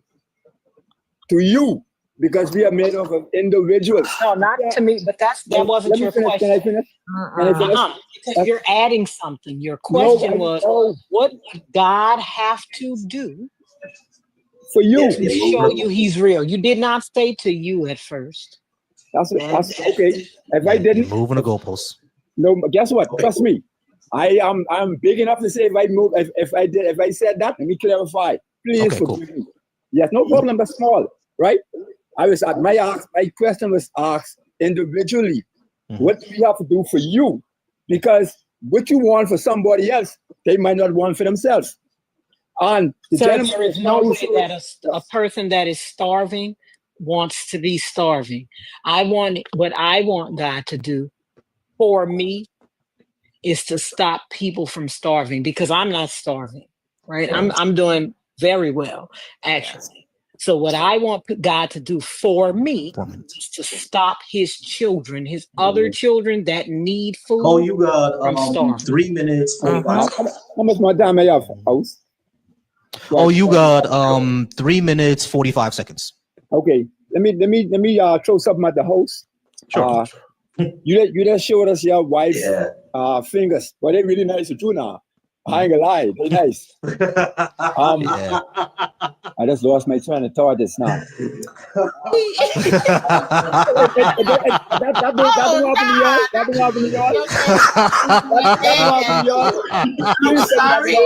That's me. What? Nothing happened to y'all. He said your wife handmade him. He's just trying to. Anyway, guys, back to the individual thing. Back to the individual thing, right? Children are starving. People are dying. Some people are rich. Some people are poor. Some people are killers. Some people are doctors. There's all type of individuals in this world. It depends on how do you think they get like depends that? on their personal experience. How It depends. It depends on the life that they lived. It depends on their personal experience, how they grew up. Like my mother became a nurse because she grew up in Haiti. She was in the medical field over there, so she came over to America, became a nurse. My sister became a dentist because, like, when we went to Haiti, we saw a lot of people who didn't have toothbrushes, so gingivitis was an issue. So she decided to become a dentist. I want to become a therapist because a lot of things in my life that I've been through, like I've seen people like unalive in front of me, like what happened to Charlie Kirk. Like I've seen that in real life in front of me before. You know what I'm saying? And it gave me nightmares, and I had nobody to talk to. It happens to a lot of people, especially in the West Indian community. Like you're Bahamian, you know that we don't talk about our problems at all. You see what I'm saying? So that's why I want to become a therapist to help those people out. You see what I'm saying? So that's like, it depends on the type of life that you live. That's why they become what they become. You see what I'm saying? Okay, yeah, I said that. I say that to say this: when people choose to do a certain thing, like you choose to do something to help somebody. Yeah, there are people in this world just want to see the world burn. They don't want help. They selfish. Just like the gentleman who pulled the trigger on Charlie Kirk. I don't know what kind of mindset he had, but his actions show his heart. Can't your God solve hunger with one snap of his finger? He did that. He did that. But you asked me what I wanted God to do. And now here you are, like most Christians do, weakening your God. Because your God could solve hunger with one snap of the finger. He picked up dirt, blew into it, and made a whole man. You mean to tell me that your God cannot solve hunger with one snap of a finger? Now he needs our help to do things? My God can do all things. There's nothing that he cannot do. But my God is and let me tell you something. God made manna rain from heaven, so much so that the Israelites, right, his people couldn't gather it all up before it started rotting. And when they asked him for meat, right, they asked him for meat. They were like, hey, we just want a little meat with our manna. He said, you ungrateful wretches, you want quail? I'm going to give you enough quail until it's coming out of your nose.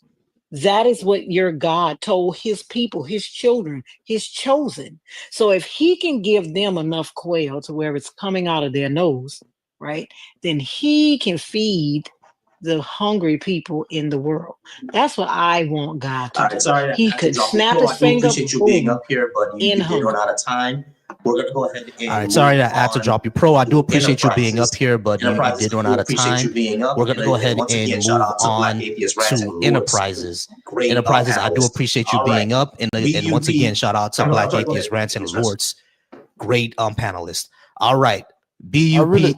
I'm sorry. Go ahead, Black Atheist Rants. No, I cut you off, big dog. I was going to say, next time you see me at church, you need to come in and get up there. I think I was at and say something. I seen you come to church, but you ain't say nothing. I think I was at. I meant to hit you up out there. I think sometimes when you go on, I'll be at work. I got to become a deacon. You know what I mean? No, my bad. I think sometimes when you go on, I'll be at work or like I'm about to go to sleep.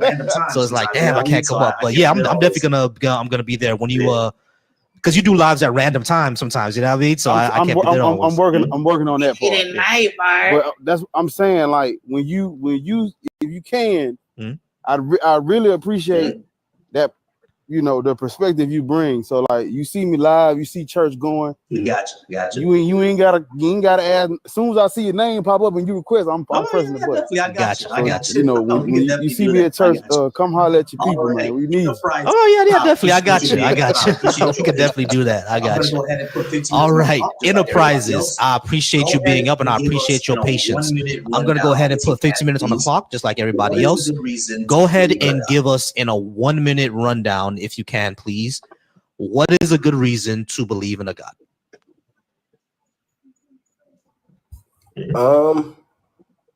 So I look at it like we got a few options. We got a random explosion. We got evolution. We got a possible alien slave race. And then you got intelligent design with purpose. And, you know, out of the options, I just choose the latter. And then science got a lot of observations, and they usually end at a theory. I would leave it at a I don't know. And then some choose not to use supernatural thought process. You might as well be an animal if you're going to just, you know, go with what you can see. Gotcha. Okay, so the process of eliminating hope and being victim to circumstance. I wanted to say several things. Number one, mod aligning with the higher self. I don't know. Okay, cool. So I wanted to say several things. Number one, Mod, I appreciate that comment. I don't know is actually another option, right? So it's not just explosion creating everything. But number two, you're incorrect about what you about how you describe the Big Bang, because I usually describe it as an explosion that created everything. That's not what the Big Bang is.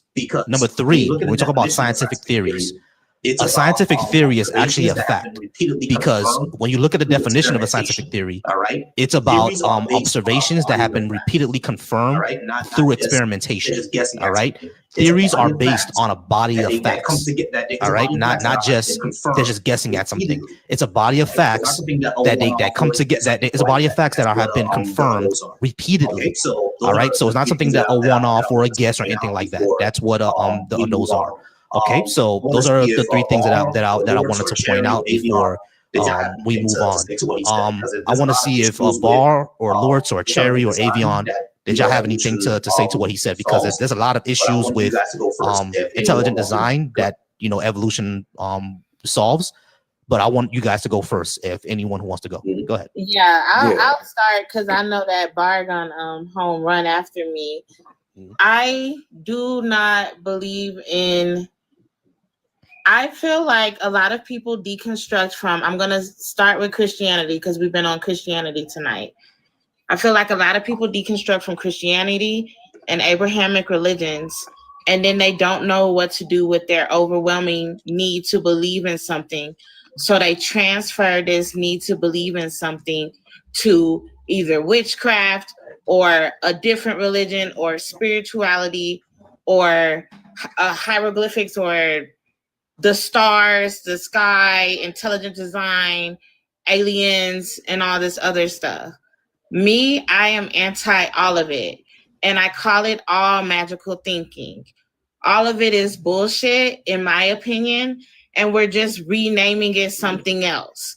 They're like, oh my gosh, look at those silly Christians over there praying to Jesus. I'm praying to Allah. I'm praying to Poseidon. I'm tracking the stars, and I know the stars. Like, please, we have so much light pollution. So I'm the one that I'm just totally against all of this. It would be fun. My favorite genre is sci-fi. I love all of the things. It would be fun, but at the end of the day, no. And when people say there's no true atheists, you haven't met me, because it's me. If there's an atheist in the room, it's Bar and it's me. Because no, I completely reject that.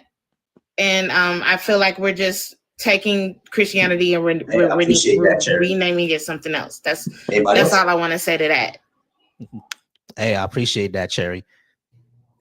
Anybody else? Me, because all of that spirituality and manifestation and what do you call it? Our manifestation. The spirits of our ancestors. Well, them spirits didn't stop them from loading us on them damn slave ships, so I don't even know how they helped either.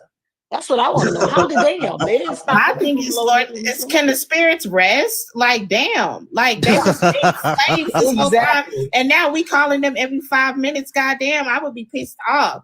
Don't call on me when I'm dead. Don't call me right now when I'm alive. My phone stay on do not disturb. I'll be damned if I pass away and y'all start calling on my name. Bar, what you say? No, but I want to ask B.A.A.S.H a question because I want to know. Sorry, y'all. Smashing my garbage down, but I want to know why do you think that there must be a creator besides the Bible? Let's say you were not a Christian. Give me your best. And B.A.A.S.H, just to be fair to you, I actually restarted the clock, to be fair to you, because we did take up half of it. And B.A.A.S.H, just to be fair to you, I actually restarted the clock, just to be fair to you, because we did take up half of it, and Bar still wants to go. So go ahead, B.A.A.S.H. That's what I was saying. They got their time. Bar, what was your thing, Bar? Well, let him answer Lord's question, and then I'll just come in after that, because that's actually a good question. So, everything that is observable has a beginning. And I've only seen people plant seeds, or like we've seen people conduct experiments with things that exist. Nothing has been created from nothing. And we go into, I guess, what they would call infinite regression, to wonder where it all originated from. And then the Bible, never mind. We ain't gonna go there. That's what I would say. Just everything that we can see. So what was the solar system created in? You don't believe space is a thing? I don't believe in a solar system, actually. You don't believe space is a thing?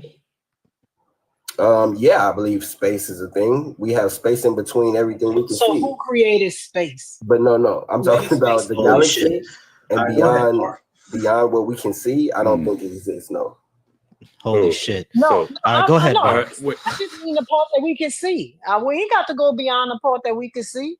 I'm just talking about the part that we can see. You said everything has a beginning. What was the beginning of that? Can you tell me? I can't. Okay, so how do you know it has a beginning? Like I said, everything that observable has a beginning. Like everything. How do you know? No. Okay, so tell me when the beginning of that is. I don't know when the beginning. So how do you know? How do you know it has a beginning? How do you know it has a beginning? Because I don't know of nothing that doesn't have a beginning. You do. I really actually do know of a lot of things that don't have a beginning. Because remember, I told you, take out God. I did. Because God says that things are created. So take out God. Right? So everything was just here already. And we don't want to know why. If you take out God, what are you left with? Everything just here, randomness. What makes something being here random? Because we don't know where it came from. We don't know how it got here. Does that make it random because you don't know where it came from? No, that just means I just don't know where it came from, Lord. Okay, so you can't say it's random. That's just my whole thing. Like, you don't know. If you take out the story of God, you don't know anything. Creation comes from this Bible. You say created. It comes from this Bible. Take out the story of God, and your answer is I don't know for a whole lot of stuff. I know if I want to do things, I have to create the life I want. I gotta create. If I want to create the galaxy that we can see. So when did the galaxy that we can see come into? When did that? I don't know, Lord. Can you tell me? Because I don't know. No, I just go with the best information that we got. That is what I'm talking about. Why don't you do that when it comes to this God? I do it for that. You don't. Okay. May I ask him a question? What's up? Because you did say that you don't believe in the solar system. Do you have a telescope? No. You don't have a telescope. Have you ever looked through a telescope? I'm interested. I actually would get one. Okay, I would recommend getting one. I'm not sure what part of the world you live in, but you can look at the red star. That would actually be not a star, but the planet Mars. You'll be able to observe Mars. You would also be able to observe Saturn, as well as Jupiter, as well as Venus and Mercury. Okay. You'd be able to observe all of our planets if you had a powerful enough telescope.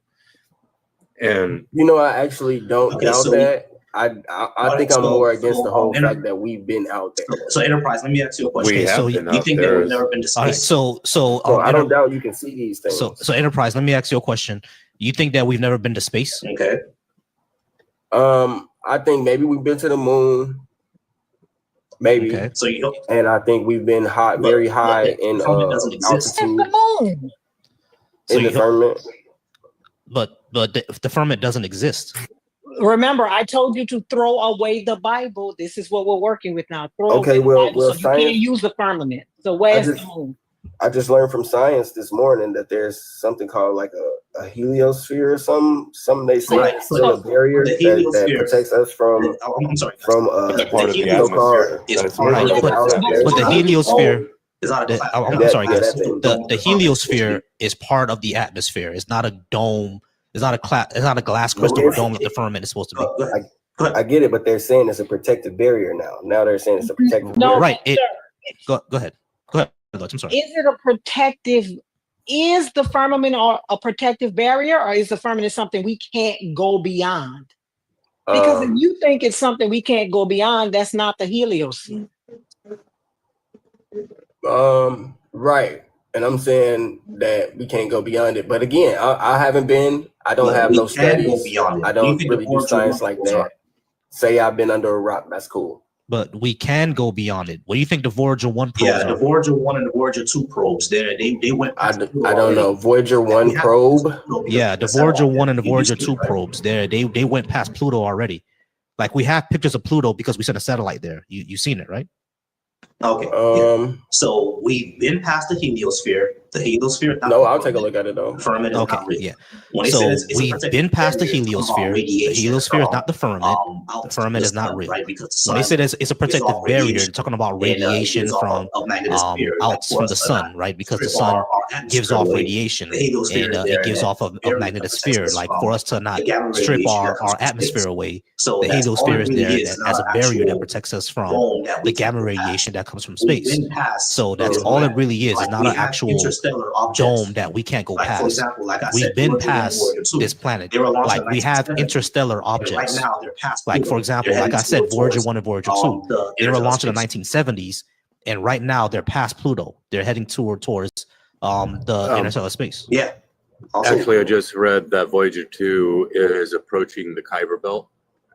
Voyager 1's already passed it last year, which was the last visual images that were seen from it were last year, and honestly, it looked freaking amazing.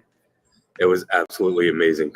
How did they manage to get these things out there? The thing is, you don't have to be ignorant of these things because you believe in God. There are scientists that believe in God. You don't have to ignore these things and put your head under a rock because you believe in God. There are Christian scientists with PhDs that believe in God. I know Bar wanted to. I get it. Give me a second. I'm sorry, y'all, because the clock is ticking. I know Bar wanted to go. Give me a second, B up. I know Bar wanted to respond. Go ahead, Bar. Well, I've talked to B up a few times, but it's like at some point, you're gonna have to if you care, if what you believe is true, you're gonna have to put it up against scrutiny. You're gonna have to test it and challenge it. Like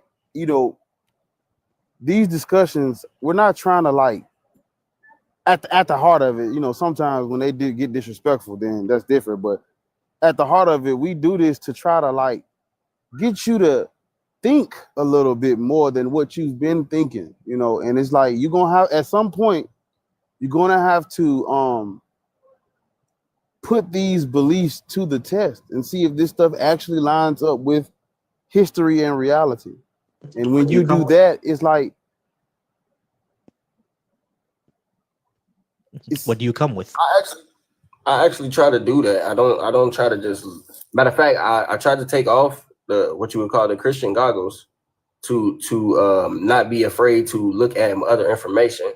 But again, if we didn't have the Bible, if it wasn't about beliefs, I still don't believe NASA. Believe NASA, but the question that's just all right, me. so Like that don't got nothing to do with I got you B.A.A.S.H. So you still wouldn't believe NASA, but the question would be why not? Because without NASA, you wouldn't be doing what we're doing right now, which is being on the internet.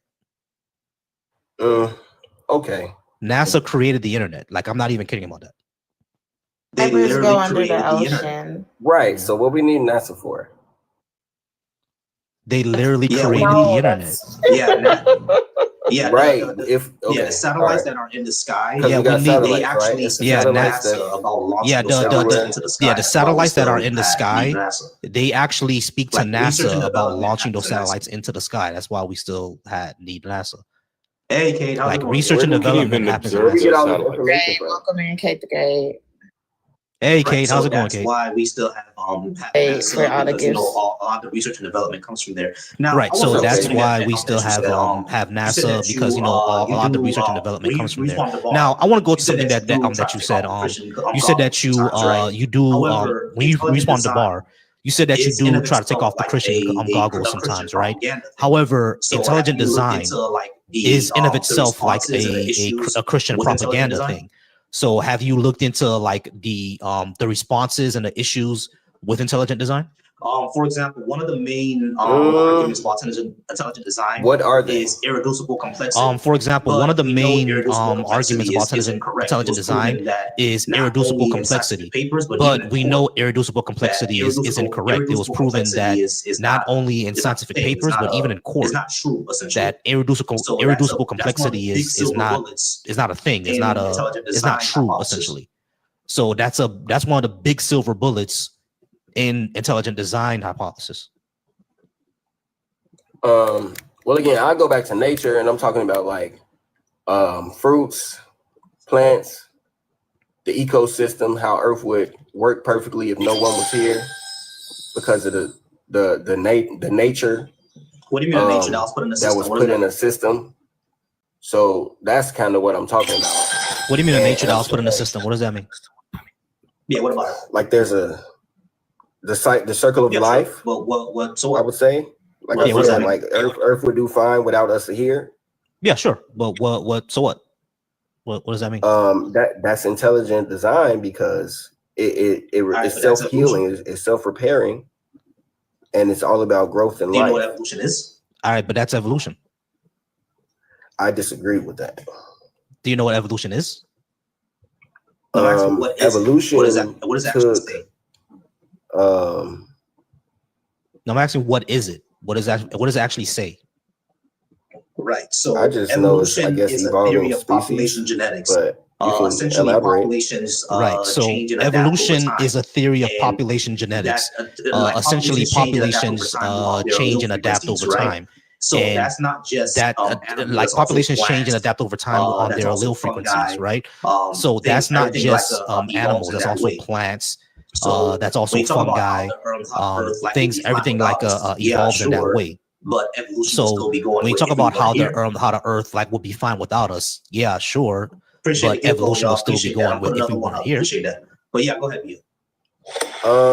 Appreciate the gift goal, y'all. Appreciate that. I'm putting another one up. Appreciate that. But yeah, go ahead, B.A.A.S.H. Right. I think evolution was more of adaptation and predatory instincts. Prey have to evolve too. That's not what it is. Because they're still prey. Prey have to evolve too. Right, but it's all about the what do you mean cycle of life? Like survival over life. What do you mean cycle of survival over life? Like how we have life is through survival. No, like I said, the Earth without us is in alignment, which is life. I'm very confused with what you mean about healing. That. Well, Earth without us, things will still I'm very confused with what you mean about that. Earth without us, things will still live and evolve. That's not opposed to evolution. That's what I kept on asking you. What do you think evolution says? What do you think evolution says? That's what I kept on asking you. What do you think evolution says? What do you think evolution says? Things change and adapt over time. Nature, population genetics. Things change and things change and adapt over time. What do you mean? Population genetics. What do you think evolution says, bro? When you said evolution is opposed to like life and healing, what do you mean? That makes no sense. Go ahead, Cherry. Go ahead. I was just gonna ask if you could reset the live because we just got a lot of new people in here. It's about to be close. We did get a lot of new people, didn't we? B.A.A.S.H, we're at about. All right, it's about to be close to 9:30, and B.A.A.S.H, we're at about. Appreciate you being here. Actually, your time is up. Actually, time is actually all the way up. But I do appreciate you being here. Definitely come through next time, and we'll definitely have more conversations. All right, y'all. I may get out of here soon. If we don't get any other guests, let's go ahead and keep liking, keep tapping that screen. Might take one more guest before we go ahead and get out of here for the night. As of now, I do want to remind and tell everyone to please come to the Black Atheist Skeptics and Humanists Cookout going down next year, 2026 in Central Florida. It is a cookout and a meetup for Black Atheist Skeptics and Humanists. Please come out, and we appreciate you. Bar is gonna be performing. His bar is there. Yeah, I mean, I gotta get that stage. I gotta get that stage. Right now, I'm listening to your tracks now, just so I can memorize some of the lyrics. Yeah, I mean, so y'all stream Bar's music. Comes out soon. I'm gonna have some new shit for us in about 2-3 months. Coming out, but you got the SoundCloud link, Bar. What's going on? It's on Apple and YouTube. You have to just go to my YouTube channel and it'll all pop up. I got all that, but I need you to come to church so we can talk more about this. So the church can hear what you're saying about the cookout. They need to understand what we're planning, what's going on. Oh yeah, definitely. I'm definitely going. I'm gonna be out there next time you have a live. I'm gonna try to come up because it's sometimes you do lives at random times, man. I'll be off in the weekends and I'll be looking for your lives. Don't say that while my people in the check and they be getting on me about that. You getting on me about that, but not a problem, Avian. I appreciate you. All right, y'all. We don't get another guest within the next few minutes. I appreciate you being up here. All right, y'all. If we don't get another guest within the next few minutes, I'm gonna go ahead and get out of here for the night. But I appreciate everybody being up. But let's go ahead and keep on talking, y'all. It is family time right now. It's September. We're gonna go ahead and do some family time right now. Next month and actually this month is September. I think in next week what I'll do. Yeah, next week probably on the 20th. I'm gonna do another live about the Black Atheist Skeptics and Humanists Cookout. All right, I'm calling it B.A.A.S.H. It's called the B.A.A.S.H Cookout. Next week Saturday, I'm doing a live about the B.A.A.S.H Cookout, inviting everybody. And yeah, Bar, I'll be up there. I'll come to church. I'll come to service. I know you need your deacons. Acronym B.A.A.S.H.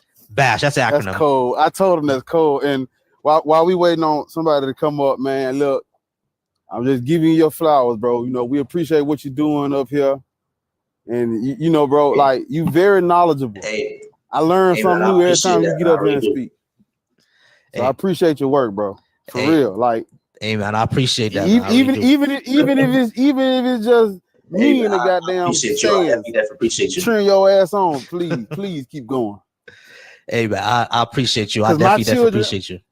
My children one day, everybody, all the new generation. Yeah, they gonna need something to watch. We need old head. Atheists. Yeah, because like Yoda. Our friend dropped a video and it said Christians and atheists, both of them are wrong, and I was like, oh man, yeah. You know who I'm talking about, our little friend. Oh Lord. And y'all got fans atheists too. are wrong. So I love this atheist space that you've created, Volcy, because it's important. It's important to resist that magical thinking we be talking about. And what you do, like, listen, like when you're real knowledgeable on like science, evolution, and it's because I that's what I lack though. So it's like you are that, you like that part of me that is like it's missing, but it's like every time I listen to you talk, I learn new information. Hey man, I appreciate that. I appreciate all y'all, man. Like I appreciate y'all. You know what I mean? And I want to give y'all flowers because a lot of y'all like were entries for me into this. You know what I mean? Like I wasn't doing lives. I was just following them and listening to stuff. And then one day, like I stopped by a live and Lords was there. I was like, bruh, she is cooking. She is cooking. And I started going live myself. You know what I mean? So I appreciate y'all. She like that knife, that knife in the kitchen. You use it to spread the butter, cut the meat. I like to think I have a unique take on things too. Yes, in this space. Yeah. Oh yeah. Cherry, I love meeting Cherry. Like everybody but Cherry, but because let me tell you, I am also an atheist that doesn't believe in switching from Christianity to spirituality and all. That's just another crutch. It's the same thing under a different name. And that can be seen as radical in itself, even in our own space. Because when me and Barnes start saying like, nah, I'm not with that spirituality shit, they be looking at me and Barnes like, really? Really. Fuck all that shit. No, I feel that. I understand that. Me, I'm more of a like I respect African traditional religions. You know what I mean?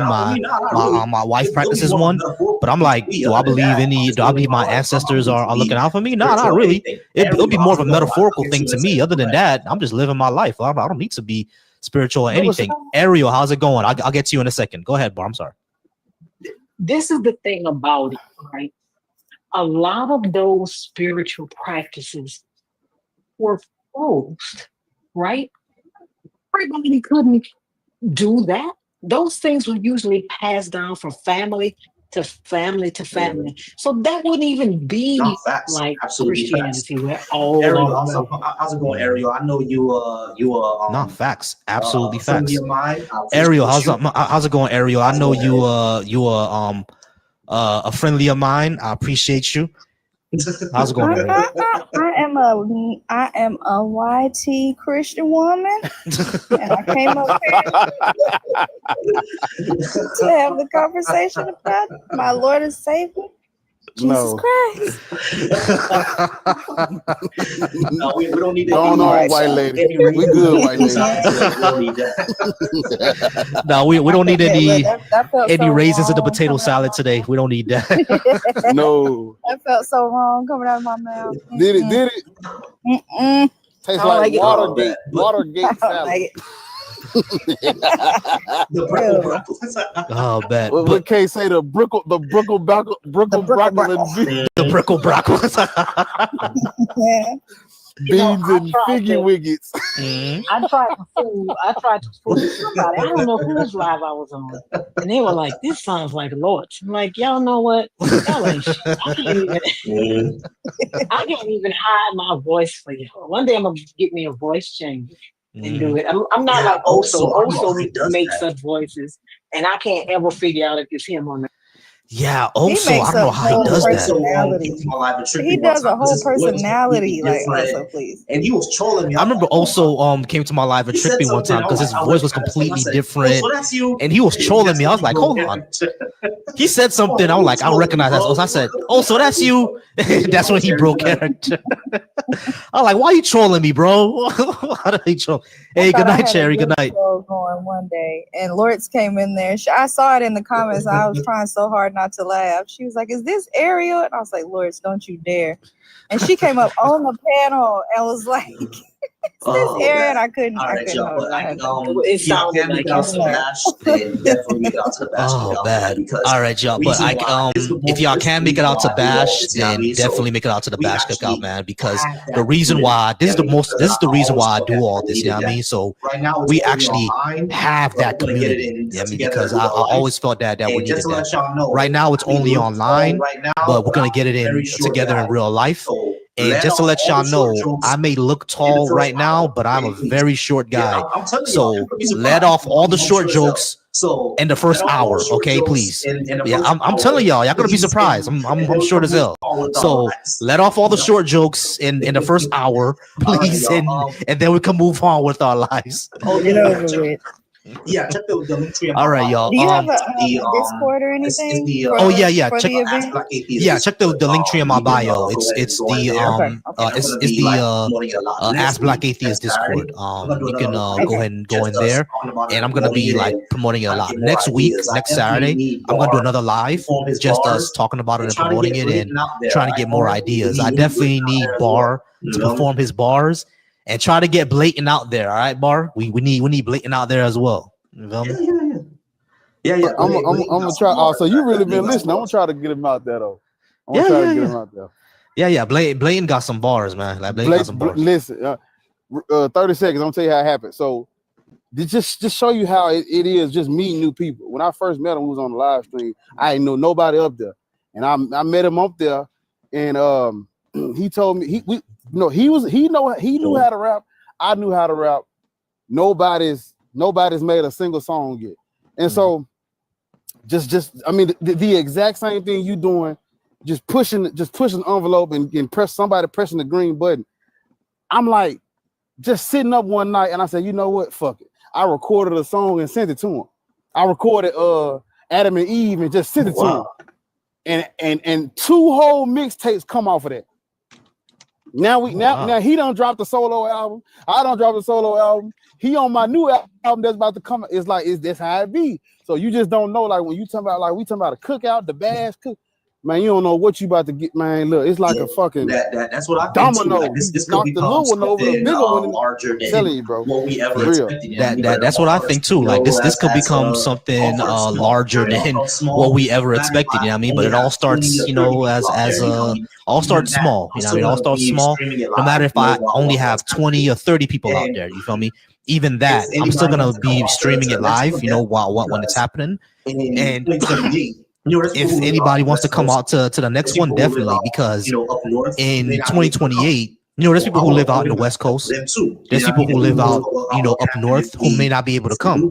So I want to organize one for them too. You know what I mean? And who knows what can happen if we do one out west, if we do one up north, if we do a whole convention of this. You feel me? Because just like DreamCon was, you know how DreamCon is, and Comic Con and all those things, you feel me? And who knows, like me personally, what I want to start doing, well, actually, I'm afraid to start doing it now because of what happened, 2 days ago with Buddy. But I wanted to do stuff like that, you know what I mean? Like go out there in real life and start doing them. But now I'm a little with it because of what happened, I was thinking that too. I was thinking that too. Yeah, I definitely want to still do it though, but I might do it more interview style instead of like setting up an entire tent and having people come out. Because if I do something like that, I'm gonna have to have glass all over the place. You know what I'm saying? Because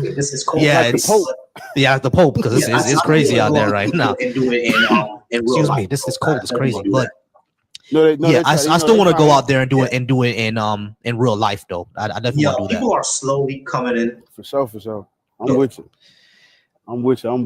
Yeah, people are slowly coming in. I'm like a trinity, so it's like I'm 3 people by myself. So even if it's just the 4 of us, we can go ahead and come on. Yeah, exactly. Hey, Twalton, go ahead and come on up before we get out of here. But tonight, I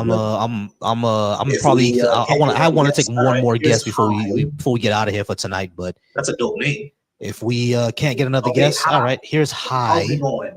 Are you? That's a dope 18? name. Excuse me. Okay, hi. Can you give How's us it going? Are you over 18? Excuse me. Are you over 18? And can you give us a good reason to believe in a God? Go ahead and yes and yes. Best reason or cool. In 1 minute, go ahead and give us your best reason or argument for why we should believe in a God. Honestly, I just need about 20, 25 seconds. So basically, the one true God, the one that came in the form of Christ, that is the true God. Look at Christians. They tend to be better looking, richer, happier, nicer people. And some people say that's garbage. Show me the study. It is true. And it is possible to actually win at life in everything, but you have to be spiritually fulfilled. No other way. Show me the study. Because I can show you a study that says in the U.S. and really all over the world, but let's talk about the U.S., that people that live in more religious states tend to do less, and what less well tend to do worse in almost every measure. So can you show me the study that says the opposite? I'm not going to show you a study because there are none. Now, as far as why, that's a myriad of reasons. Mainly finances wouldn't let this kind of bubble up to the church, not the rich church, has a problem with their finances, probably because they're paying it all to essay victims. Also, the other thing I wanted to touch on is that you basically said religious people, you implied that they're kind of nitwits. I just hauled the Amish back. They built a house in 2 days. They're all rich. They all have cash. They all have wives. So what are you saying? No, I'm saying that I can show you empirical data. The empirical data is that everyone is depressed. Wait a minute. That in states where people pray more, go to church more, they are doing worse in almost every measure: education, obesity, maternal mortality, mortality period. They die earlier. So they have less wealth. I can show you this. So I see where you're coming from, and I don't doubt that. So I want to address a few things. Number one, the Amish aren't rich. That's number one. But number two, when we actually look at the research that's out there, when we look at religious countries or religious societies versus non-religious societies, we see that they're diametrically opposed. The more religious a society is, the higher the poverty rate, just like how Lord said, more higher mortality rate, et cetera, et cetera. Now, America is a religious society, but the only reason why we stand out is because we're basically the most powerful country in the world. Right, but if we look at super religious societies, such as the one that exists in the Caribbean, in South America, and Africa, they have huge issues. And in the Middle East as well, they have huge issues of poverty, crime, sadness, etc. So it's not exactly the religion that makes people happier or handsomer. It's the fact that their economics is a lot better. And the reason the economics of Europe is a lot better is because they underdeveloped the third world. And we know that through research, right? So when you say that, Christians are happier, healthier, et cetera, you're basically explaining the United States, Canada, UK, and France, who are still super religious, but all four of those countries and societies underdeveloped the third world, which is why they have all the riches that they have today. And also, I disagree that this is a religious society. Go to the Philippines; they get crucified annually as a remembrance.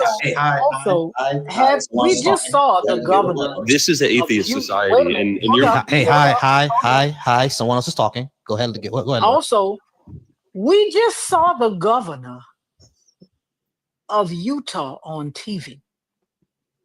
You did. We just saw Kash Patel on TV. Are these the cute rich people? Have you seen the governor's eye? Have you seen his eye? Have you seen Kash Patel? Are these the cute rich people?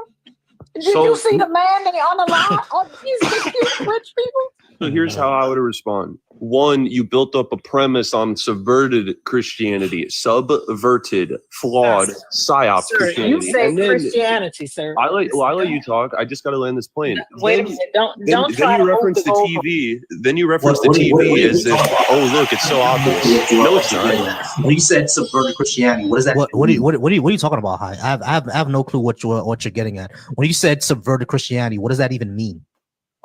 Money, just like Okay, the so studies, should, has live corrupted in a money everything society? in this society. Money's the God, not God itself. Okay, so we should live in a moneyless society? No. We should not live in a moneyless society. We should live in a society where the average man basically had authority. Like in the olden days, you know those beautiful churches in England when they were Christian and the men, socialism. It wasn't socialism. Yeah, sure it was. The men worked all day. Socialism. In this society, it's not socialism. In this game we're thinking of it. So in this society, did was your wealth kept by what you yourself built? In this society, yes. Yeah, socialism. Your value is what you. That's not socialism. Keeping your bread. Yeah, it is.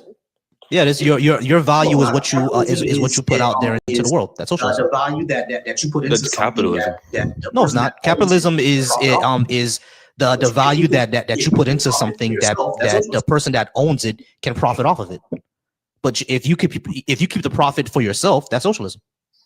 So you're telling me England in like 1,000 or 800-900s till about 1200 when it was like the premier society? You're telling me that was feudalism. That was feudalism.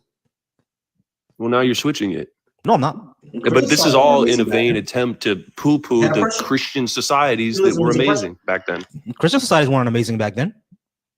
They had oppression. What the fuck? Feudalism is oppression. Here's another thing we all are ignoring, and I'm going to call it out. The Bible is our book of our civilization. It's the book of our civilization. Whether you like it or not. No, it's not. It is the Bible's not a history book. It is not a history book. No, it's not. The Bible is a history book. It talks about laws, ordinances, customs, money lending, marriage, which was so does the Quran, so does the Bhagavad Gita. Yeah, but who did it first? The Bhagavad Gita. Yes, it is. Hinduism is older than Christianity. Well, yeah, Hinduism is that's not true. Go to the Go to the Tower of Babel when they all spread and started worshiping pagans. The Tower of Babel never happened. In Egypt. The Tower of Babel never happened. That's why you had inbreeding gods. The Tower of Babel never happened. Then why does it coincide with what happened? It does not. It does not. Really? So these pagan Egyptian inbreeding gods like Isis and Osiris. You had inbred people in Europe. Yeah, but that's not the point. Wait a minute. The Habsburgs were so inbred that they wiped out their Spanish line in 7 generations. The Tower of Babel never happened. Yeah, but we're not talking about that. You're talking about the Tower of Babel. The Tower of Babel never happened. The Egyptian incestuous gods are just legendary, folk religions. That's not the Tower of Babel. The Tower of Babel was a story in the Bible about them building a tower to the sky, and then God struck it down and split the languages. That's completely ridiculous. That's not how language works. Well, that basically is true because if you look at what played out and followed, all of these other societies in Sumer, or what's it called, Sumar or Shinar, all of these Mesopotamia, all this ancient world, they all worship the same machinations or the same God, but of different machinations. But because they're in similar societies, of course that's gonna happen. Right, so it's basically same shit, different land, different. Right, but that doesn't make the Tower of Babel true. It means that it's the corroborating. It does not corroborate it at all. If it did corroborate it, all languages of the world would be related, and they're not. It says that in a book. In the story, it says yes. No, they would be because from the Tower of Babel, it says that in a book, it says in the story, it says that God stopped the tower and split the human languages. If that were true, all languages across the world would share a certain origin point, and they don't. Why would they have to share an origin point? And what's your because that's what the Tower of Babel would imply. Yeah, but you can't prove that there's any linguistics. How would you even prove whether there is or is not like a core root of all these languages? Yeah, it's called linguistics. They actually can do that. If you look up linguistics, it shows that. I'm sorry, Lawrence, go ahead. What's the root of English and Spanish? No clue. What is the root of English and Spanish? Okay, hi. We got about 5 minutes left. The Lord's question was, what is the root of Spanish and what is the root of Okay, English? hi. We got about 5 minutes left. The Lord's question was, what is the root of Spanish and what is the root of English? What is the root of those languages? No clue. Probably Latin or ancient Greek or Hebrew, maybe. I don't know. Do you think Latin is the root of Chinese? I don't know. Yeah, exactly. It's not. So these Is Latin the root of Chinese? A singular origin point. Yeah, exactly. Probably So not. these languages don't have a singular origin point. They have different origin points, which means that the Tower of Babel is crap. No, because this Lord just mentioned the news. You have to remember that if the news is fake, the timeline is warped. What you're doing is we're retroactively regrading history and going, oh, this was so obvious. All right. So Billy Cyrus. Now I'm not gonna waste my time. All right. So Billy Cyrus, how's it going? Are you over 18? And can you give us a good reason to believe in a God? Yeah, can you hear me? Sure. No problem. Here, give me 1 second. Let me take my earbud out. People talking about warp timelines and no problem. Yeah, I'm not gonna waste my time with people talking about warp timelines and lizard people and shit. Like that's ridiculous. We can hear you. I'm Okay, not doing that. I'm gonna go ahead and back up the clock. All right.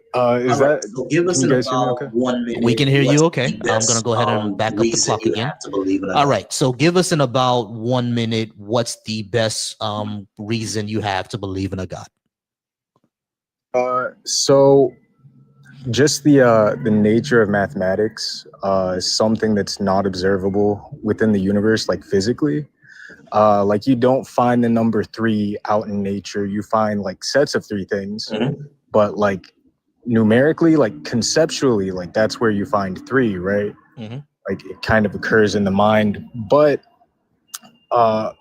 it can also be deduced just through like testing mathematics, like you'll like Einstein coming up with his different equations to predict how to make like an atomic bomb or whatever, right? It has this kind of predictive nature, and not only that, but at a quantum level, the nature of mathematics doesn't change. Like we need more complex formulas and stuff to figure out how things are working on the quantum level. But the nature of mathematics doesn't change. It's kind of this universal constant. But with math not being something that exists physically, something that doesn't exist, like it's not bound by time, space, or matter. It's entirely conceptual. But it's not just entirely conceptual because it actually correlates to reality as we experience it. All right. Math is simply a language that we use to describe the universe. So it doesn't if exist that's without the us. case, how would that show that a deity is real? Because and right. it has. So if that's the case, how would that show that a deity is real? Because we made these things up. We made it up. Well, I mean, like, did we make up mathematics or did we discover it? Because I mean, like we made I it said, up. Calculus was literally made up by Newton.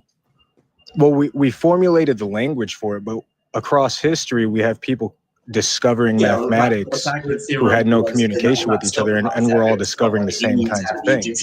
Yeah, like the Pythagorean theorem was not discovered by Pythagorean himself. Like the Indians had it, the Egyptians had it, and the people in the Incas had it, right? So they all came up with the same idea at the same time. We all recognize that, but that doesn't show that because we all recognize certain things, certain patterns. That doesn't mean that math is suddenly some universal, omnipresent, outside of the universe thing that we discovered. That doesn't mean that it's a language that we use. Right. But I mean, it does occur on a kind of universal level. I mean, people are discovering that's the thing is we're generating the language to like speak it and communicate it and share our ideas, but it's something that we discovered. It's not something that like we just formed. Like language, you can reduce that down to like, okay, my vocal cords like vibrate and I can make a noise, and when I make that noise it means this thing, and we all agree on it, right? This isn't something that's coming out of like something physical like a vocal cord. This is something that we can see through. Math is just the language that we created to describe the relationship between numbers, shapes, curves, right? Right, It hasn't always been here. Yes, the numbers may have, right? The things may have, but math is just the language that we use to describe the relationship between these things. Right. Well, like you said, math has always been here, right? Maybe the language for math hasn't always existed. Maybe we haven't, like whenever we gained sentience, whenever that is, it's like, okay, well, maybe we didn't have the language to describe math to each other and to relay that information. But like we say, numbers have always been here, and that seems to be a universal constant.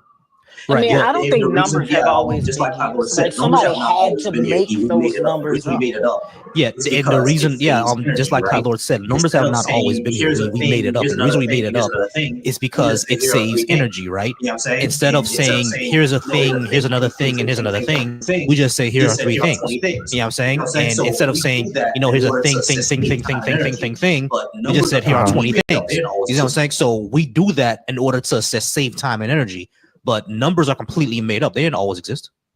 Right. Well, I mean, okay, so like we can go all the way back to the Big Bang within like a trillionth of a second or something like that, right? And so we can even calculate backwards in time, which, time is a way of relaying like information to each other, right? It's mathematics. Mm-hmm. And so we use mathematical language even to go all the way back towards the Big Bang, which leads me to say that numbers have always existed. Like we've always been able to use them, even if we haven't had a name for them, which is where I get into my next point, where I say that math seems to have some kind of metaphysical quality to it. Because the number 3 doesn't exist in nature. We see sets of 3 things. But I can't. When you say the number 3 doesn't exist, what do you mean? Does the number 2 exist in nature? No, numbers don't exist in nature. You find like if you reduce material all the way down to as far as you can possibly go, like the Planck length, right? Well, you can see that, okay, here's one Planck length here, and there's another Planck length there, right between these two atoms or whatever. Right, electrons. Well, like you don't see the number 2, you don't see the written language for it, but there are 2 Planck but just logically speaking, that's how there are 2 Planck lengths there. That doesn't mean right, but there are 2 Planck lengths there because that's how we describe what we're seeing. That doesn't mean that the number 2 is an actual thing. Yeah, well, I mean, like it's not something that we can observe, but I mean, it has reality consequences. I mean, like if I say, hey, meet me at 2:00 and you show up at 1:45 and I'm not there, right? Well, that's the thing is mathematics highly effectively correlates to our reality, even though it's not a physical thing. So how should this make us believe in God? Well, the argument is more so an argument towards metaphysics. And if you can deduce that metaphysics exists, so that which exists beyond space-time and reality, or space-time and matter, I should say, or reality as we know it, then you can possibly deduce that there is the existence of things that we cannot observe or measure or whatever, right? Okay, but so how are these things God? Possibly. I mean, I'm not saying which God it is. I'm saying, but it's highly possible. And this is one thing that a lot of philosophers, like Plato, Aristotle, I found a lot of problems with like this, that. right? Because it's something they dive really deeply. You said if you can I found a lot of problems with this, like because you said you said if you can deduce things outside of space, time, and matter, how exactly do you do that? Because there's no way to demonstrate that these are things. You can only claim that these things are unobservable outside of space, time, and matter. Maybe like in a, we can say that there are beings. Excuse me. Maybe in a speculative sense, right? We can say that there are beings in fifth dimensions that perceive us the same way that we perceive ants. You see what I'm saying? Right. So Yeah, but where would the maybe correlation be? no, but that's what I mean. That's what you're kind of saying, right? Like, how do we demonstrate that or show that to be true? Well, yeah. Sorry, by the way, I didn't mean to cut you off earlier. So the correlation would be mathematics, right? Like numbers and sets and things like that, like equations. They don't exist in reality, but they correspond to reality. Right, they correspond to reality because we had to come up with a way to understand exactly what reality is demonstrating to us, right? Like what we see in reality. We had to come up with a way to explain those things, and the way we did that is through mathematics. You know what I'm saying? That's how we did that. That doesn't mean that mathematics is therefore something that is outside of us. Yeah, so I think our point of contention would more so be the way that I end up experiencing the world and the way that it seems just on the predictability of math is that math is something that is discoverable, whereas I guess your stance would be something along the lines of like math is something that we have created or something that's invented. Yeah. So I mean, like, yeah, I think that would be our main point of contention. If we can't agree on that, then I mean I can see why you would deny the idea of like metaphysics, but yeah, no, I still stand firm on my stance that mathematics, numbers, they seem to be something that we discover more so than something that we've invented. I mean, like language, yeah, we invented language, but like it seems just based off of like being able to deduce down to like the trillionth of a second right before the Big Bang, mathematics seems to persist within our universe and not in a physical, tangible way. Right, but the only reason why that is because again, we're basically projecting that onto the universe in order to describe what we're seeing. That's what I'm saying. It's not something that we didn't find the number 2 at 1 trillion of a second of the Big Bang. It's just like at 1 trillion of a second of the Big Bang, this is how we describe things. You know what I'm saying? Because we need to communicate with each other in a way that we understand. So this is how we use, language and mathematics. Yeah. Well, okay. So so back to the idea of like a Planck length, right? Like if there are no people, right? There are no people around to say this is the number 1, this is the number 2, this is what 0 is. Like it seems that the universe is just mathematically based. I mean, yeah, I think that's where our contention is. I don't think I'll be able to convince you. All right, cool. I'm gonna go ahead and get out of here soon. That's mostly my argument. All right, cool. I'm gonna go ahead and get out of here soon. Lords, I appreciate you being here. Go ahead and tell the people where they can find you and any project you got going on. You can find me on anybody's live because I don't go live. My live will probably get shut down in 5 minutes. I hate that though, man. Lords, you be cooking, man. You gotta get to lives, yo. You gotta start doing them yourself. I thought about maybe going on Tuesday and Thursday when Christina doesn't go because she goes Monday, Wednesday, Friday. But it's probably not gonna be. It's not gonna be this year because I have vacations that I gotta take, and I'm not gonna be consistent. Take them. You can find me on anybody's live. You bars, thinkers, bashes, Christina's, Volcy's, anybody's live. And if you send me a follow, I'll eventually look at my things and follow you and allow you to follow me because I'm for about 2.5 hours. Definitely. All right, y'all. I appreciate y'all being here. I've been live for about 2.5 hours. Shout out to everybody who watched me on YouTube. You guys are wonderful. I will see y'all later. Come to the B.A.A.S.H cookout. Follow the link tree in my bio where you will find it, and we will see y'all later. Peace. See you later, Volcy. Thanks.